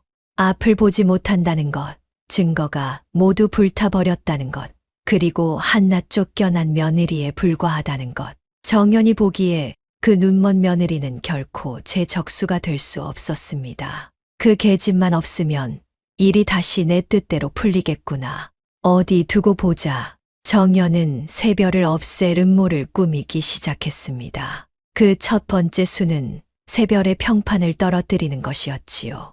정연은 마을 곳곳에 헛소문을 퍼뜨렸습니다. 그 눈먼 새댁이 사실은 무당이라더군. 곡식에 무슨 요사스러운 짓을 해서 싹을 틔운 거래. 그 종자를 받아 심으면 처음엔 잘 자라도 나중에 다 말라 죽는다지 뭔가. 그 계집이 마을에 저주를 내린 거야. 정연의 하수인들이 이런 소문을 퍼뜨리고 다녔습니다. 처음에는 몇몇 사람들이 그 말에 흔들렸지요. 새별의 빈집을 찾던 발길이 잠시 뜸해지기도 했습니다. 덜어는 받아 간 종자를 도로 내던지는 이도 있었지요. 무당이 준 종자라니 깨름칙해서 어디 쓰겠나. 저주를 내렸다는데 그걸 심었다가 무슨 화를 입으려고. 그러나 새별은 흔들리지 않았습니다. 제가 무당이든 아니든 종자가 싹을 틔우는 것은 제 눈으로 보면 알 일이옵니다. 거짓은 잠시 사람의 눈을 가릴 수 있어도 자라나는 곡식까지 거짓으로 만들 수는 없사옵니다. 새별의 말대로였습니다. 시간이 흐를수록 새별의 종자를 심은 밭은 더욱 무성하게 자라났고 헛소문은 저절로 힘을 잃었지요. 첫 번째 수가 실패하자 정연은 두 번째 수를 꺼냈습니다. 바로 새별의 주변 사람들을 이간질하는 것이었습니다. 정연은 봉구를 찾아갔지요. 봉구가 며느리를 내쫓은 것을 알고 그 틈을 파고든 것이지요. 봉구 영감 소문 들었소. 영감네 며느리가 이제 마을의 영웅이 되었다지 뭐요. 헌데 그 며느리가 사람들한테 뭐라는 줄 아시오? 제 시아버지가 인색하고 어리석어서 상한 곡식도 못 알아봤다고 동네방네 떠들고 다닌답디다. 영감 체면이 말이 아니게 됐소이다. 정연은 거짓말로 봉구의 화를 돋우려 했습니다. 봉구가 며느리에게 등을 돌리게 만들려는 속셈이었지요. 그러나 봉구는 예전의 봉구가 아니었습니다. 닥치시오, 정객주. 우리 며느리는 그런 사람이 아니오. 내가 그 아이를 잘못 알고 내쳤을 뿐 그 아이는 한 번도 나를 욕한 적이 없소. 외려 나를 살리려, 이 마을을 살리려 그 고생을 한 것이오. 봉구가 버럭 소리를 질렀습니다. 정연은 무안해져 입을 다물었지요. 봉구가 이렇게 나올 줄은 미처 몰랐던 것입니다. 그리고 정객주, 내 이제야 알겠소. 우리 곳간의 그 상한 곡식, 그게 다 객주가 떠넘긴 것이었지. 멀쩡한 핵곡이라 속이고 묵은 돛곡을 판 게 바로 객주 아니오. 봉구가 정연을 매섭게 노려보았습니다. 정연의 낯빛이 살짝 변했지요. 그러나 이내 시치미를 뗐습니다. 허허, 무슨 소리요. 증거도 없이 사람을 모함하는 게요. 그 곡식이 상했다는 증거가 어디 있소. 이미 다 태워버렸다면서. 정연의 말에 봉구는 말문이 막혔습니다. 과연 곳간의 곡식은 모두 타 버렸으니 정연이 떠넘긴 곡식이 상했다는 증거가 남아있지 않았던 것입니다. 정연은 그 점을 노리고 있었지요. 증거가 없으면 그건 그냥 영감의 억측일 뿐이요. 함부로 입을 놀렸다간 무고죄로 관아에 끌려갈 수도 있으니 조심하시오. 정연은 도리어 봉구를 협박하고는 자리를 떴습니다. 봉구는 분을 사귀지 못해 부들부들 떨었지요. 그러나 증거가 없으니 어찌할 도리가 없었습니다. 이 소식을 전해 들은 새별은 깊은 생각에 잠겼습니다. 증거라 그렇구나. 곡식은 모두 탔으니 정객주가 상한 곡식을 팔았다는 증거가 없는 셈이로구나. 허나 방법이 없는 것은 아니다. 새별의 머릿속에 한 가지 생각이 스쳤었지요. 정연이 떠넘긴 그 상한 곡식은 봉군의 곳간에만 있었던 것이 아니었습니다. 마을의 여러 집에도 그 곡식이 흘러 들어갔지요. 그 가운데는 아직 다 먹지 못하고 남겨 둔 집도 있을 터였습니다. 그 곡식만 찾아낸다면 그것이 바로 정연의 죄를 밝힐 증거가 될 것이었습니다. 막실 할머니, 부탁이 하나 있사옵니다. 마을을 돌며 정객주에게서 산 곡식이 아직 남아있는 집을 찾아 주시옵소서. 단 한 톨이라도 좋사옵니다. 그것이 정객주의 죄를 밝힐 열쇠가 될 것이옵니다. 막실 노파는 곧장 마을을 돌기 시작했답니다. 그러나 정현도 만만치 않았지요. 정현은 이미 제가 판 곡식이 증거가 될 것을 염려해 하수인을 시켜 그 곡식을 도로 걷어들이고 있었던 것입니다. 흉년이라 곡식이 귀하니 내 특별히 후한 값에 그 곡식을 도로 사드리겠소. 정객주에게서 산 곡식이 있으면 무엇이든 가져오시오. 정현은 그럴듯한 핑계로 제가 판 상한 곡식을 회수했습니다. 증거를 없애려는 수작이었지요. 그러나 막실 노파는 끈질겼습니다. 며칠을 마을 구석구석 돌아다닌 끝에 마침내 한 집을 찾아냈습니다. 산 너머 외딴 집에 사는 늙은 부부였는데 정현에게서 산 곡식을 미처 다 먹지 못하고 광 한 구석에 남겨두고 있었던 것이지요. 정현의 하수인도 그 외딴 집까지는 미처 손을 뻗지 못했습니다. 세댁 찾았어. 산 너머 김노인네 광에 그 곡식이 한 가마 그대로 남아있더구먼. 막실 노파가 헐레벌떡 달려와 소식을 전했습니다. 새별의 얼굴에 비로소 화색이 돌았지요. 수고하셨사옵니다. 할머니, 그 곡식이 바로 정객주의 죄를 밝힐 증거이옵니다. 이제 됐사옵니다. 정객주가 아무리 발버둥 쳐도 이 증거 앞에서는 빠져나갈 수 없을 것이옵니다. 새별은 그 곡식을 단단히 감추어 두었습니다. 그러고는 때를 기다렸지요. 마을 사람들이 모두 모이는 날, 관아의 사또까지 부를 수 있는 그날을 말입니다. 정현은 마지막 수단으로 새별이 가진 종자마저 빼앗으려 들었습니다. 어느 날 밤, 정현의 하수인들이 새별의 빈집에 몰래 숨어들었습니다. 종자 가마를 훔쳐내거나 여의치 않으면 불을 질러 없애 버릴 셈이었지요. 그러나 새별의 귀와 코는 어둠 속에서 더욱 밝았습니다. 발소리와 낯선 사람의 냄새를 알아챈 새별이 조용히 만돌과 막실 노파를 깨웠지요. 서방님, 도둑이 옵니다. 종자를 노리고 든 자들이 옵니다. 조용히 사람들을 부르시옵소서. 만돌이 횃불을 들고 뛰쳐나가자 숨어들었던 하수인들은 혼비백산하여 달아났습니다. 미처 종자의 손도 대지 못한 채였지요. 새별은 그 일을 겪고도 흔들리지 않았습니다. 외려 더욱 단단히 마음을 다잡았지요. 정객주가 이렇게까지 종자를 노린다는 것은 그만큼 다급하다는 뜻이옵니다. 머지않아 그자는 더 큰 무리수를 둘 것이옵니다. 그때가 바로 그자의 죄가 만천하에 드러나는 순간이 될 것이옵니다. 새별과 정현 두 사람 사이에 보이지 않는 다툼이 시작되었습니다. 증거를 찾으려는 자와 증거를 없애려는 자, 그 치열한 숨바꼭질의 끝에 과연 진실은 어느 편의 손을 들어줄까요? 마을의 운명을 건 한판 승부가 그렇게 막을 올리고 있었습니다. 새별이 증거를 손에 넣었다는 사실은 머지않아 정현의 귀에도 들어갔습니다. 정현은 사색이 되었지요.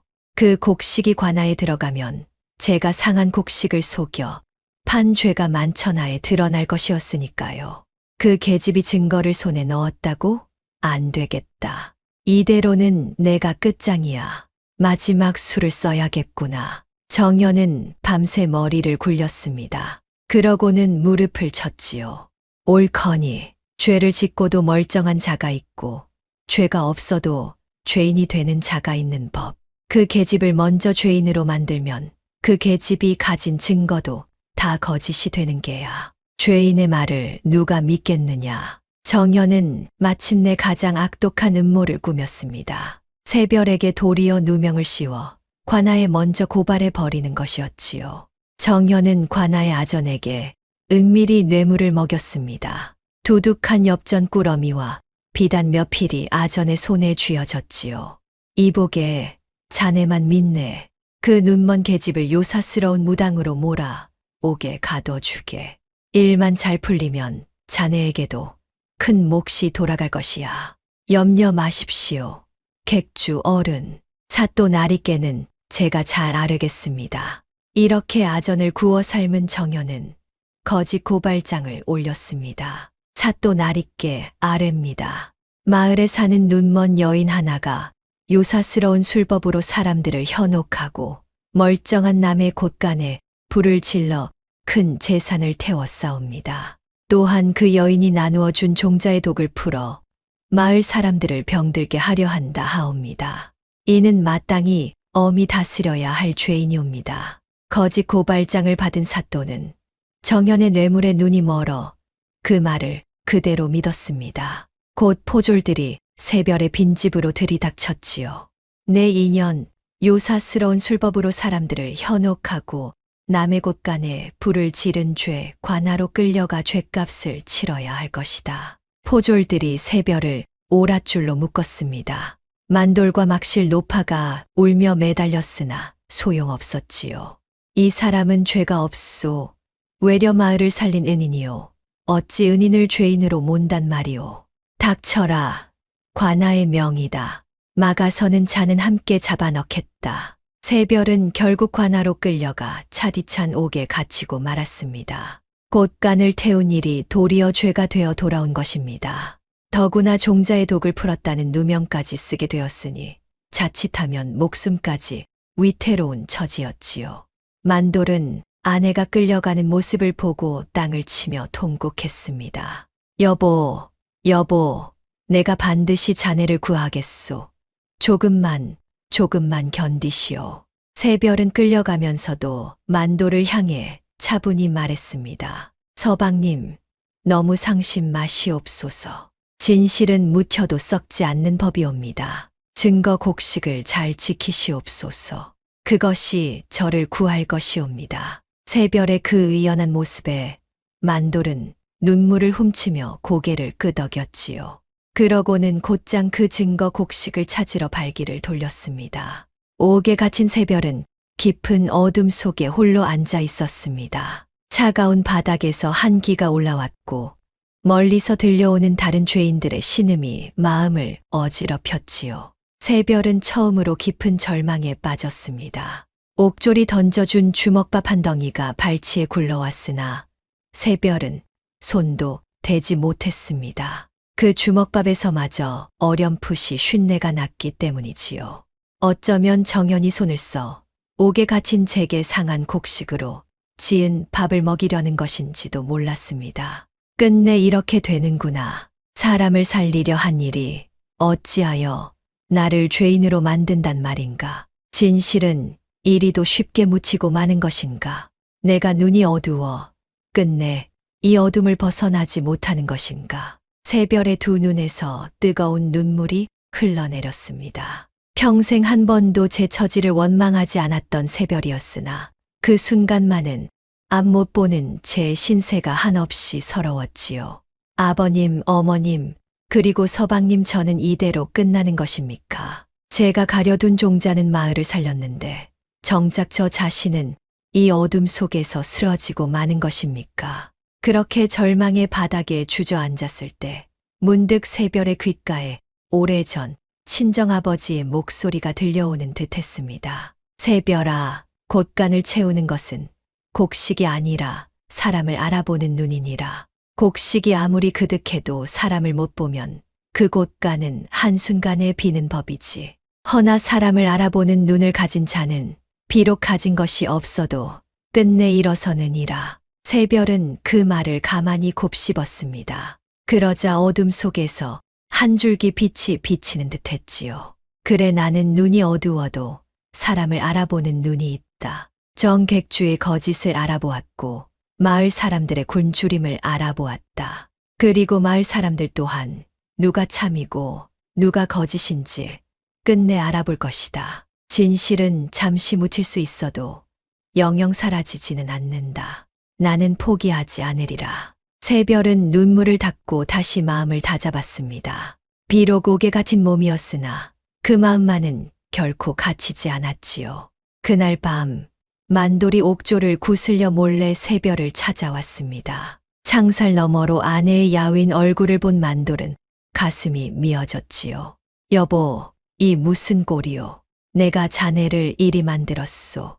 내가 더 일찍 아버지를 설득했더라면. 서방님, 자책 마시옵소서. 이것은 서방님 탓이 아니옵니다. 다만 한 가지만 부탁드리겠사옵니다. 제가 산 너머 김노인네광에서 가져온 그 곡식, 그것을 절대 잃어버리지 마시옵소서. 그것이 정객주의 죄를 밝힐 단 하나의 증거이옵니다. 알겠소. 목숨을 걸고 지키리다. 그리고 서방님, 마을 사람들에게 알려주시옵소서. 진실은 묻혀도 썩지 않는 법이라고. 머지않아 그 진실이 드러날 것이니 조금만 더 힘을 모아 달라고 말이옵니다. 만돌은 아내의 그 의연함에 도리어 용기를 얻었습니다. 그러고는 곧장 마을로 돌아가 사람들에게 새별의 뜻을 전했지요. 새별의 말은 마른 들판의 불씨처럼 번져 나갔습니다. 한편 새별이 억울하게 옥에 갇혔다는 소식은 삽시간에 온 마을로 퍼졌습니다. 마을 사람들은 분노했지요. 제 목숨을 살리고 흉년을 견디게 해준 은인이 도리어 죄인으로 몰렸으니 어찌 가만히 있겠습니까? 그 새댁이 무슨 죄가 있다고 옥에 가둔단 말이냐. 이건 분명 정객주의 농간이야. 우리가 가서 사또께 진실을 아뢰자, 새댁을 구해내자. 마을 사람들이 너나 할 것 없이 들고 일어났습니다. 그 가운데 가장 앞장선 사람은 다름 아닌 시아버지 봉구였습니다. 봉구는 며느리가 옥에 갇혔다는 소식을 듣고 한 걸음에 관하로 달려왔지요. 그날 봉구는 곳간을 태운 그 빈터에 홀로 서 있다가 그 소식을 들었습니다. 텅 빈 곳간 자리를 바라보던 봉구의 가슴에 비로소 며느리의 마음이 사무쳤지요. 그 아이는 이 집을, 이 마을을 살리려 제 한 몸을 던졌는데 나는 그 아이를 미친 사람이라 내쳤구나. 곡식만 알고 사람은 볼 줄 몰랐던 내가 진짜 눈먼 사람이었어. 이제라도 그 아이를 구하지 못한다면 나는 사람도 아니다. 봉구는 지팡이를 내던지고 관아를 향해 내달렸습니다. 평생 곡식 한 톨에 벌벌 떨던 그 인색한 사람이 이제는 며느리를 위해 제 한 몸을 아끼지 않았지요. 안 된다. 우리 며느리를 풀어줘라. 그 아이는 죄가 없다. 죄가 있다면 상한 곡식을 속여 판정 객주에게 있지. 그 아이에게는 없다. 봉구가 관아 앞에서 목이 터져라 외쳤습니다. 평생 곡식밖에 모르던 그 인색한 사람이 이제는 며느리를 위해 제 한 몸을 던지고 있었던 것입니다. 봉구는 만돌과 함께 새별이 감춰둔 그 증거 곡식을 찾아냈습니다. 그러고는 그것을 들고 사또를 찾아가 호소했지요. 사또 나리, 여기 증거가 있사옵니다. 이것이 바로 정객주가 우리에게 떠넘긴 상한 곡식이옵니다. 부디 이 곡식을 살펴주시옵소서. 제 며느리는 이 화근을 없애려 곳간을 태운 것이지 결코 죄를 지은 것이 아니옵니다. 봉구의 절절한 호소에 그리고 관아 앞에 구름처럼 몰려든 마을 사람들의 함성에 사또도 더는 모른 척할 수 없었습니다. 사또 나리, 그 새댁은 우리 마을의 은인이옵니다. 정객주가 상한 곡식을 팔아 우리를 병들게 했사옵니다. 진짜 죄인은 정객주이옵니다. 마을 사람들이 한 목소리로 외쳤습니다. 수백 명의 백성이 관아 앞에 모여 외치니 그 기세가 자못 대단했지요. 뇌물을 받은 아전이 사또의 귀에 대고 무어라 속삭였으나 사또도 이 많은 백성의 목소리를 끝내 무시할 수는 없었습니다. 좋다. 그렇다면 양쪽의 말을 모두 들어보고 진실을 가리겠다. 정객주와 그 눈먼 여인을 함께 불러들여라. 그리고 저 증거 곡식도 가져오너라. 마침내 사또는 새별을 옥에서 끌어내 정현과 대지라도록 명을 내렸지요. 진실을 가릴 마지막 자리가 그렇게 마련되었습니다. 과연 누가 참이고 누가 거짓인지 온 마을이 지켜보는 가운데 그 진실이 낱낱이 드러날 순간이 다가오고 있었습니다. 관아 마당에는 온 마을 사람들이 빼곡히 모여들었었답니다. 사또가 높은 자리에 앉고 그 앞에 새별과 정현이 마주 섰지요. 새별은 비록 옥살이에 수척해졌으나 그 자태만은 의연했습니다. 반면 정현은 겉으로는 태연한 척했으나 속으로는 불안에 떨고 있었지요. 정현은 새별을 흘깃 보고는 속으로 코웃음을 쳤습니다. 저 눈먼 계집이 무얼 어쩌겠다고. 증거라 해봐야 곡식 한 주밀 터. 그것이 내가 판 것이라는 걸 어찌 증명하겠느냐. 눈도 못 보는 주제에 정연은 그렇게 자신만만했습니다. 제 뒤에는 뇌물을 먹인 아전이 있었고 새별에게는 한낱 곡식 몇 톨밖에 없었으니까요. 그러나 정연은 한 가지를 몰랐습니다. 진실이란 아무리 작은 한 톨일지라도 끝내 거짓을 무너뜨린다는 것을 말입니다. 자, 이제 진실을 가리겠다. 정객주, 그대는 이 여인이 요사스러운 술법으로 사람들을 현혹하고 종자의 독을 풀었다. 고발하였다. 그것이 사실인가? 사또가 묻자 정연이 허리를 굽실거리며 아뢰었습니다. 그러하옵니다. 사또 나리. 저 여인은 멀쩡한 곳간에 불을 지른 방화범이 없고 사람들을 홀리는 무당이옵니다. 마땅히 엄벌에 처하셔야 하옵니다. 그러자 새별이 차분히 그러나 또렷한 목소리로 입을 열었습니다. 사또 나리, 한 말씀 올리겠사옵니다. 제가 곳간을 태운 것은 사실이옵니다. 허나 그것은 멀쩡한 곡식이 아니라 사람을 죽이는 독곡이었사옵니다. 그리고 그 독곡을 우리 집에 떠넘긴 자가 바로 지금 제 앞에 선정 객주이옵니다. 무어라, 독곡이라고? 증거가 있느냐? 있사옵니다. 새별의 말에 봉구가 앞으로 나서서 감춰두었던 증거 곡식을 사또 앞에 바쳤지요. 산 너머 외딴 집에서 찾아낸 정연이 미처 회수하지 못한 그 곡식이었지요. 사또 나리, 이것이 바로 정객주가 판 곡식이옵니다. 겉은 멀쩡해 보이나 속을 갈라보시면 진실이 드러날 것이옵니다. 사또가 곡식 알 몇 개를 집어 손톱으로 갈라보았습니다. 그러자 멀쩡해 보이던 곡식 알 속에서 거뭇하게 삭은 속살이 드러났지요. 사또의 얼굴이 굳어졌습니다. 이것이 정령 사람이 먹는 곡식이란 말이냐. 속이 이리 시커멓게 썩었거늘. 사또 나리, 그 곡식이 독곡이라는 증거는 또 있사옵니다. 그 곡식을 먹고 죽은 쥐가 곳간마다 가득했사옵니다. 또한 그 곡식을 먹은 마을 사람들이 하나같이 배앓이로 쓰러졌사옵니다.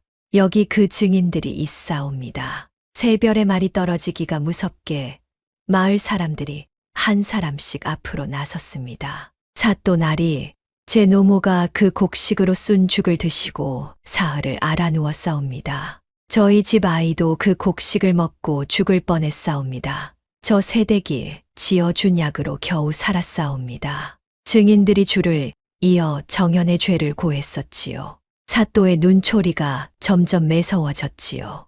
정연의 이마에 식은 땀이 맺히기 시작했습니다. 그러나 정연은 끝까지 발뺌을 하려 들었습니다. 사또 나리, 저것은 모함이옵니다. 그 곡식이 상한 것은 저 집에서 잘못 갈무리한 탓이지 제 탓이 아니옵니다.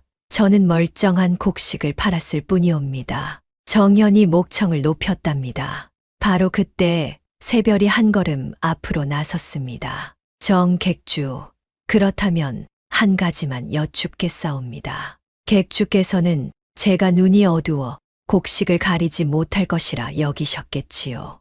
허나 저는 눈이 아니라 코와 손으로 곡식을 가리옵니다. 지금 이 자리에서 객주께서 파신 곡식과 성한 곡식을 가려 보이겠사옵니다. 만일 제가 틀린다면 저는 어떤 벌이라도 달게 받겠사옵니다. 새별의 당당한 제안에 사또가 고개를 끄덕였습니다. 곧 사또는 성한 곡식과 정연이 판 곡식을 섞어 새별 앞에 쏟아 놓게 했지요. 누가 보아도 똑같아 보이는 곡식이었습니다. 새별은 두 손을 곡식 속에 넣고 천천히 알을 골라내기 시작했습니다. 마당 안은 숨소리 하나 들리지 않을 만큼 고요했었답니다. 모두가 숨을 죽이고 새별의 손끝을 지켜보았지요.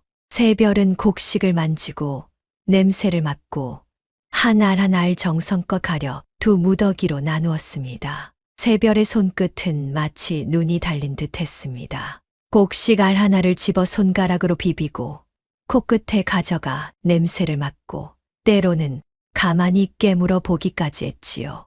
성한 곡식은 한쪽으로, 상한 곡식은 다른 한쪽으로. 그 손길에는 한치의 망설임도 없었습니다. 지켜보던 정연의 얼굴이 점점 하얗게 질려갔습니다. 새별의 손이 제가 판 곡식을 정확히 골라내고 있었으니까요.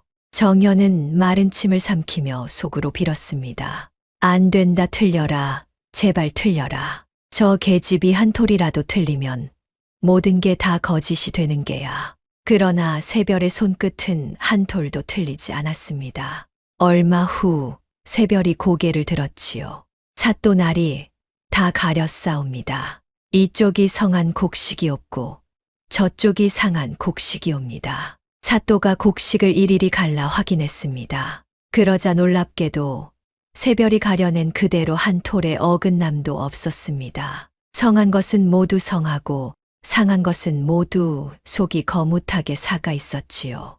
마당 안에서 탄성이 터져 나왔습니다. 세상에, 저 눈먼 새댁이 어찌 저리 정확히 가려낸단 말인가. 손끝과 코만으로 저렇게 가리다니 참으로 신통하구나. 삿도도 혀를 내둘렀습니다. 그제야 삿도는 새별의 말이 모두 참이었음을 확신했지요. 이제 모든 것이 분명해졌다. 정객주, 그대는 상한 독곡을 멀쩡한 핵곡이라 속여 팔아 백성을 병들게 하였고 흉년을 틈타 곡식값을 올려 폭리를 취하였으며 죄 없는 여인에게 누명을 씌워 옥에 가두기까지 하였다. 그 죄가 실로 무겁도다. 삿도가 호령하자 정연은 그 자리에 털썩 주저앉았습니다. 그러고는 살기를 찾아 발버둥 쳤지요. 삿도 나리, 한 번만 용서해 주시옵소서.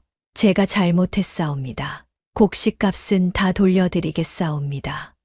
빼앗은 논밭도 다 돌려드리겠사옵니다. 정연이 머리를 조아리며 빌었습니다. 그러나 이미 때는 늦었지요. 더구나 정연에게 뇌물을 받았던 아전마저 제 죄가 드러날까 두려워 정연을 등졌습니다. 삿도 날이 사실 저 정객주가 소인에게 뇌물을 주며 저 여인을 무고하게 옥에 가두라 하였사옵니다. 소인은 그저 시키는 대로. 아전의 배신에 정연은 얼굴이 사색이 되었습니다. 제 측근마저 등을 돌리니 이제 정연의 편은 아무도 없었지요. 삿도는 어미명을 내렸습니다. 여봐라, 저 정객주를 당장 옥에 가두고 그가 부정하게 모은 재산을 모조리 몰수하라. 빼앗은 논밭은 본래 주인에게 돌려주고 가로챈 곡식은 굶주린 백성에게 나누어 주어라. 그리고 뇌물을 받은 저 아전도 함께 엄히 다스리겠다. 포졸들이 정연을 오랏줄로 묶었습니다. 마당에 모인 마을 사람들이 일제히 환호성을 질렀지요. 속이 다 후련하구나. 저 못된 정객주가 드디어 벌을 받는구먼. 제 욕심에 제가 망했어. 남을 속이려던 자가 제 꾀에 넘어간 게지. 마을 사람들이 손가락질하며 통쾌해했습니다. 정연은 끌려가면서도 분을 사귀지 못했으나 이제와 후회한들 무슨 소용이 있겠습니까? 제 욕심이 제 발등을 찍은 것이지요. 상한 곡식을 속여 팔아 한몫 챙기려던 그 욕심이 도리어 제 모든 것을 앗아가고 만 것입니다. 생각해보면 참으로 얄궂은 일이었습니다. 정연이 헐값에 떠넘긴 그 독곡 덕분에 새별은 도리어 성한 종자의 가치를 깨달았고 끝내 집안을 일으켰으니까요. 남을 해치려던 그 곡식이 외려 새별을 일으켜 세운 발판이 된 셈이었습니다. 욕심으로 뿌린 씨앗은 제게 화로 돌아오고 고든 마음으로 가꾼 씨앗은 복으로 돌아온다는 것을 정연은 모든 것을 잃고 나서야 깨달았지요. 새별은 마침내 누명을 벗고 자유의 몸이 되었습니다. 삿도는 새별을 향해 정중히 말했습니다. 그대의 지혜와 고든 마음이 이 마을을 살렸도다. 내 그대에게 큰 상을 내리겠노라. 삿도 날이 상은 거두어 주시옵소서. 저는 그저 마땅히 할 일을 했을 뿐이옵니다. 다만 한 가지 청이 있다면 정객주가 빼앗은 논밭과 곡식을 마을 사람들에게 골고루 나누어 주시옵소서. 그것이면 충분하옵니다. 새별의 그 말에 마을 사람들은 또 한 번 감복했었지요. 제 공을 내세우기는커녕 끝까지 마을 사람들을 먼저 생각하는 그 마음이라니. 사또도 고개를 끄덕이며 그 청을 들어주었지요. 봉구는 며느리 앞에 다가와 그 손을 덥석 잡았습니다. 평생 곡식 한 톨에 벌벌 떨던 그 인색한 손이 이제는 며느리의 손을 따뜻하게 감싸고 있었지요. 며느라, 이 못난 시아비를 용서해다오. 내가 눈이 멀어 너를 몰라보았다. 곡식만 알고 사람은 볼 줄 몰랐던 내가 진짜 눈먼 사람이었구나. 이제부터는 이 곳간 열쇠를 내게 맡기마. 내가 우리 집 곳간을, 아니 우리 집안을 맡아다오. 봉구가 곳간 열쇠를 며느리의 손에 쥐어 주었습니다. 새별의 눈가에 뜨거운 눈물이 맺혔지요. 아버님, 그 말씀만으로도 저는 충분하옵니다. 이제부터 우리 함께 사람을 살리는 곳간을 만들어 가시옵소서. 곡식을 쌓기만 하는 곳간이 아니라 굶주린 이에게 나누고 병든 이를 살리는 곳간을 말이옵니다. 오냐, 오냐, 내 말이 옳다. 내 평생 곡식을 쌓기만 했지 나눌 줄은 몰랐구나. 이제부터는 내 뜻을 따르마. 봉구의 두 눈에서도 굵은 눈물이 흘러내렸습니다. 평생 인색하기로 소문난 그 사람이 며느리 앞에서 비로소 마음을 활짝 연 것이지요. 만돌도 곁에서 아내의 손을 잡았습니다. 시어머니 수련은 며느리를 끌어안고 기쁨의 눈물을 흘렸지요. 새 아기야, 고맙다. 정말 고맙다. 내가 우리 집안을 살렸어. 온 가족이 한 마음으로 얼싸하는 그 모습에 마을 사람들도 함께 눈시울을 붉혔습니다. 막실 높아도 멀찍이서 그 광경을 바라보며 주름진 얼굴에 환한 미소를 지었지요. 그 후로 봉구의 집안은 나날이 번창했습니다. 새별이 가려둔 좋은 종자로 해마다 풍성한 곡식을 거두었고 그 곡식을 다시 좋은 종자로 남겨 마을 사람들과 나누었지요. 흉년에도 굶지 않는 마을, 서로 돕고 나누는 마을이 되었습니다. 봉군의 곳간은 이제 한 집안의 곳간이 아니라 온 마을을 먹여 살리는 곳간이 되었지요. 사람들은 그 곳간을 두고 이렇게 불렀습니다. 저 곳간은 곡식으로 채운 곳간이 아니라 사람을 알아보는 눈으로 채운 곳간이라네. 눈먼 며느리 새별은 비록 두 눈은 어두웠으나 누구보다 밝은 마음의 눈으로 집안을 일으키고 마을을 살렸습니다. 그리고 그 이야기는 오래오래 사람들의 입에서 입으로 전해졌지요. 곳간을 채우는 것은 곡식이 아니라 사람을 알아보는 눈입니다. 아무리 곳간이 그득해도 사람의 마음을 볼 줄 모르면 그 곳간은 한순간에 비고 말지만 비록 가진 것이 없어도 사람을 알아보는 밝은 눈을 가진 이는 끝내 일어서는 법입니다. 욕심으로 남을 속인 자는 제꾀에 넘어가 모든 것을 잃었고 고든 마음으로 사람을 살핀 이는 끝내 복을 받았으니 이것이 바로 하늘의 이치가 아니겠습니까? 다음 영상을 빠르게 만나보시려면 좋아요와 구독을 눌러주세요. 지금 화면에 나오는 더 재미있는 영상들도 함께 해주세요. 그럼 모두 행복한 하루 보내세요. 감사합니다.